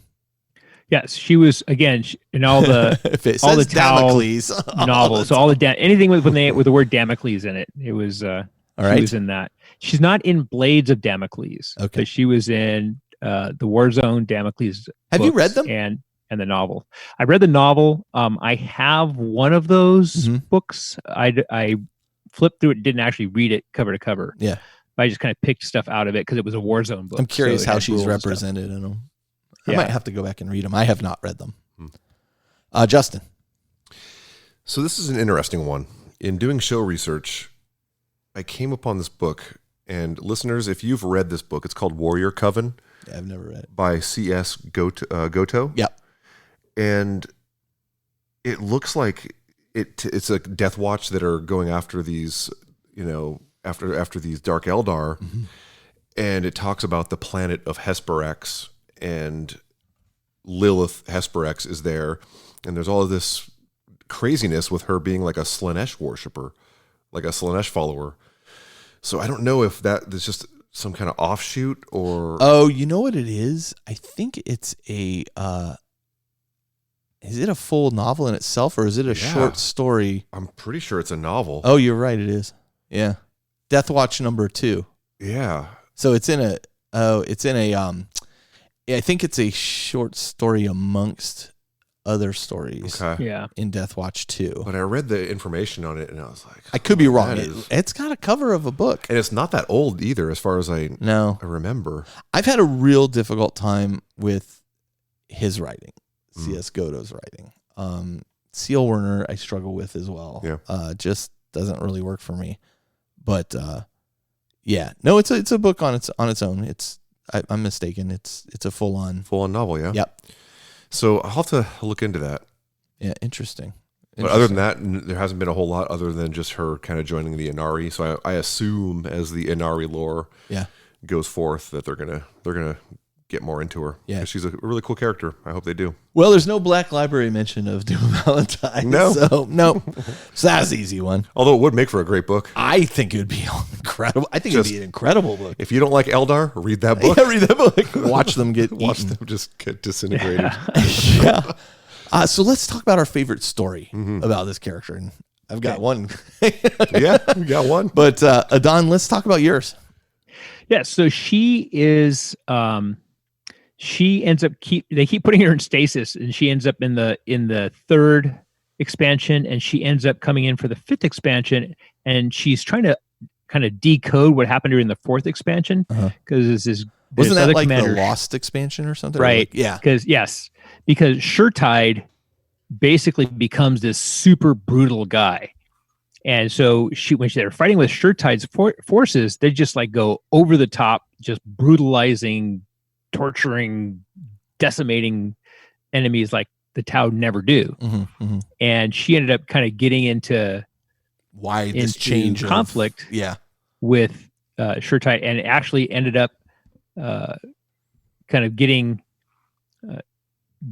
Shertide censured by the Council of Ethereals. Is there one of the things I liked about it is that when as she's kind of going through and fighting the White Scars, she almost ends up dying, and I think she gets wounded by a Calidus assassin. Okay. Because an Assassinorium agent kills Aun Va, which is their head ethereal guy. Yeah. And she kind of gets rescued by Farsight. And she gets ordered to basically take him into custody. And so she warns him that that's coming, so he can get the hell out. Get away. That's and so they kind of resolve because she realizes that he is not actually he's not evil. the traitor he's being made out to be. Yeah. Right. Or and the betrayer. Shertide's actually the problem. Interesting. So yeah, it's they really kind of rounded her out. I should really. I think over the course of the different stories. This sounds really. I got that Psychic Awakening compilation of stories from the Adepticon swag bag. Yeah, I can't wait for mine to arrive. Yeah, and I've been reading through, because I didn't buy every book because they had rules I wasn't going to use. Yeah. And so it's nice to be able to kind of go through all the different stories. And she's in two different stories. So what it is, just to offer a little clarity around what you just were talking about. Yeah. Those who were going to go to and had tickets to the Games Workshop reveal at Adepticon, which didn't happen, obviously. There was a swag bag of stuff that apparently they were going to give us. And one of those things is a book about the size of one of the Psychic Awakening books, but it compiles all of the lore from the Psychic Awakening books into one book, which is awesome. Yes, they also had a similar book for the Malign Portents on the Age of Sigmar side. Nice. Really nice. Because again, I was only buying the ones that had rules that I was going to use. Right. And so to have all the stories, I cannot wait to get that. That sounds awesome. That does sound cool. Yeah. I was just ripping through it. It's nice. All right. Well, and it's well laid out. I got to go back and read this Damocles series because I'm actually this sounds very interesting to me, to be honest with you. So there's a couple things in the novel where you kind of go, of course, seriously, of course. But one of the things I don't like, for example, is they end up using kind of human colloquialisms. Oh, like the apple doesn't fall far from the tree. I heard that before, and it's like, why would they say these things? Why would they? No, what? But and there was a couple things like that in Saturnine too, where it's like, no, no, he's clinically depressed. No, they don't say that in the 30th. Maybe they do. Adon, you don't know. Yeah. Well, okay. It just didn't seem to fit. Justin. Yeah, so I chose one that was a pretty simple one. It was actually right out of the Dark Eldar 8th edition codex. That's fine. And my buddy Lars had to remind me of this awesome story because I was actually gonna pick the story of how she fought Ivrain, and which that's a cool story as well. But this one, Adon, I think you're gonna like this one. I already picked on Carl's Thousand Sons, and now you're Alpha Legion. What are you talking about? You helped bring some of my Thousand Sons back. Yeah. Don't worry, Armin went in there and got them and brought them back. They're fine. That was the ultimate psych. So I chose the Gorvenfall raid, and this is a story from the Witch Cult of Strife in the book. And this is a story where the Black Heart Cabal, which is obviously Asdrubale Vecht, the supreme overlord of Comora's cabal, the most powerful cabal, and the Cult of Strife, they're pretty close to each other. Simpatico. Yeah, there's lots of rumors that Lilith is actually his occasional lover, so they're that close. But anyhow, they decide to join forces, as they often do, and they raid this planet of Gorvenfall. There's lots of Imperial things going on there, and there also just happens to be an Alpha Legion stronghold, like nestled in the mountains on this thing. So they're raiding the planet, and the Alpha Legion got word. The Alpha Legion there are led by a warlord by the name of Jagathra Vrax, and this guy is like a noted bladesman. And he's just been ravaging and plaguing the whole area, the whole sector around this planet. So he gets word that the Black Heart are raiding, and he sets up a bunch of hidden Alpha Legion troops kind of amongst the main battle areas and waits till kind of like the climax of the battle. And these guys pop out, and they're just causing horrific casualties on the Imperial side and the Drukhari side, and steal all the plunders of war. So the Dark Eldar raid is just kaputs. They leave empty-handed. So obviously word of this gets to Asdrubale Vecht, and he's not quite happy. So he handpicks another army. He does all his research. He finds out exactly where this massive, fortress hidden is, and under like a blood red sun that's rising, this massive webway portal opens up, and the army just comes out like full force. Jet fighters take out all the that totally hits them unaware, right? Takes out all their AA guns, and within minutes, the Dark Eldar are leaping from their craft like onto the ramparts of this fortress, and there's just heavy casualties on both sides, but they are just taken so unaware that they're forced back. Jagathra is forced back with a small surviving amount of his dudes to like the inner chamber. And in strides Lilith, and she tells him mockingly that she will spare all of them if he can defeat her in single combat. So they go on this big duel. Keep in mind, this guy is like a famed bladesman. He's got like Let me guess. I know what's going to happen. Oh yeah. No, you don't. I know. Volcano. Who saw that coming? Who saw Volcano coming? Sharknado. Who saw shark? They don't call them sharks in the 41st millennium. Avoid whale NATO. But that didn't happen. Okay. What did happen is Lilith, with her 2 daggers, fighting against this Chaos Warlord, this Chaos Marine Alpha Legion Warlord with a double-handed flaming demon blade. In power armor. In power armor. She just dances with him for a little bit, and not literally dances, but just ducks all of his shots and literally carves off both of his hands that drop to the floor, still holding the blade. So he's just screaming handless. She then cuts both his legs off. So he's just like this Black torso Knight thing going on. Yeah, it's just a flesh wound. What you gonna do? Bleed on me? And so it didn't work out too well for him. He's got no limbs, but it gets worse for poor Jagathra. His torso is brought back, and to this day is nailed to the onyx gates of Vecht's personal palace, where he screams out in constant agony. You know what he screams? I am Alfarius. Oh, God. Or at least it's not 2020. That's right. Oh, yeah, no kidding. Yeah, right, exactly. No kidding. But yeah, just the Land Raider I had parked next to the Astronomicon. Yeah, right. Oh, my just God. a cool story. That's a cool story. That is a pretty cool story. Well, listen, the Aldari legend of the Duma Malantai is kind of here we go. synonymous. The doom of the craft world is synonymous with the creature itself. Like, they don't separate those two things. Right.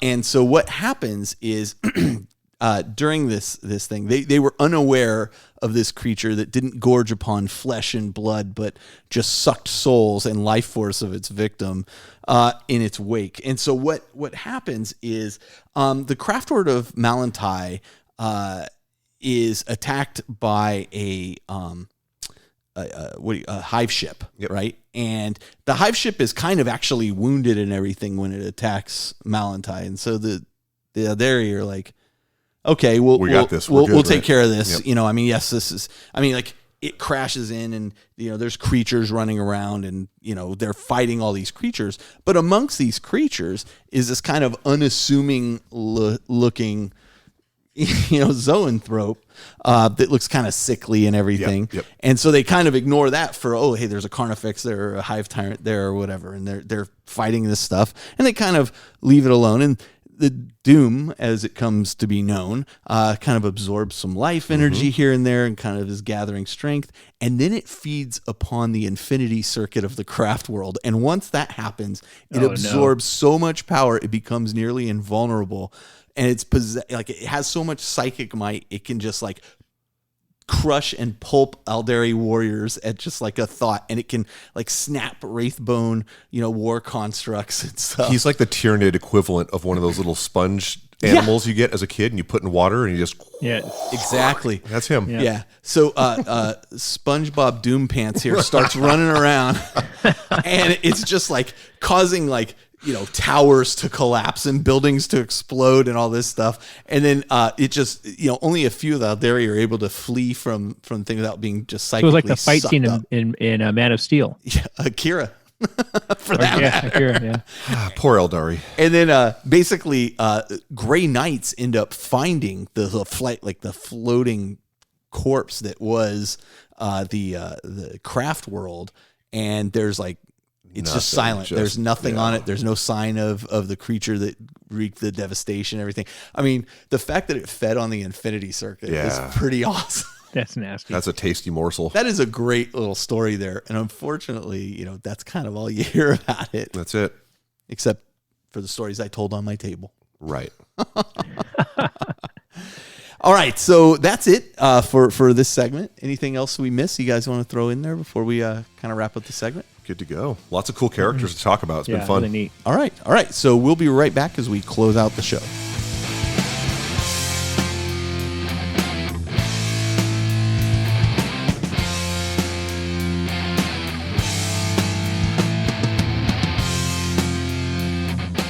All right, and we are back. Hey guys, thanks for joining for this episode. Yeah, I appreciate it. I just feel like we should have had some candles lit, man. It's so dark it's romantic in here, man. It's so dark in here. The only thing I have are my two painting lights. This is creepy. It's creepy. On the Zoom, it looks very intimate. Oh, it is. Yeah, It is. It's sad. Here, I should have brought some red wine. Look, you can leave us a review on iTunes. We love to read the reviews. I've read the last few. Got a couple ones that one I didn't think was fair. The other one's fair. So, you either like it or you don't. Opinions, but, hey, man. whatever. It's That's just cool. it's just like your opinion, man. It's just leave me your opinion. I'm happy. Yeah, Right. that's all right. That's all we ask. But yeah, I love it. I mean, it does help us shape the show. We kind of figure out where we're looking to improve. If you really want to talk to us and get feedback and that kind of thing, you can either join our Facebook group or and leave feedback there, or on our Facebook page. I read all that stuff. Or you can send me an email to carl@theindependentcharacters.com. There's no A in independent. Let me just throw that out there. Nope. And I'm open to feedback and that kind of thing, and we'll be happy to get back to you. This show was obviously delayed a week as a result of the accident that occurred, and I appreciate everybody being patient while I kind of dealt with that mess. But I'll be dealing with that for the next couple months, I think. Yep. Next few weeks, yeah. Yep. Yeah. We've got a Patreon. If you want to learn more about that, go to theindependentcharacters.com. Again, no A in independent, but don't worry, one of our lovely listeners bought Independent Characters with an A, and it redirects you to our website. That's funny. Rad. For years That is now. I funny. super appreciate that. And as I said earlier, I want to dedicate my entries in this episode to my son, Spencer. Yeah. Thank you for getting back into the game. Gave me a chance to send all those models off somewhere. There you go. That Very were cool. stuck in my storage room. Welcome back, Spencer. He owes you.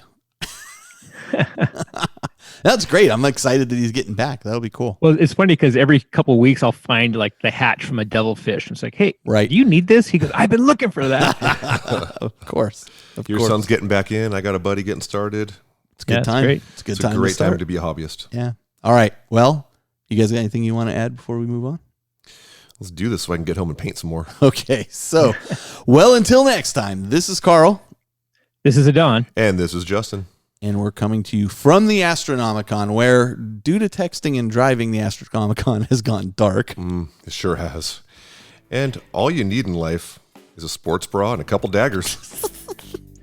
Especially And against even the alpha- Emperor recognizes a greater good. Oh, well, Does he really? I don't know about He does. that. He I don't does. know about that.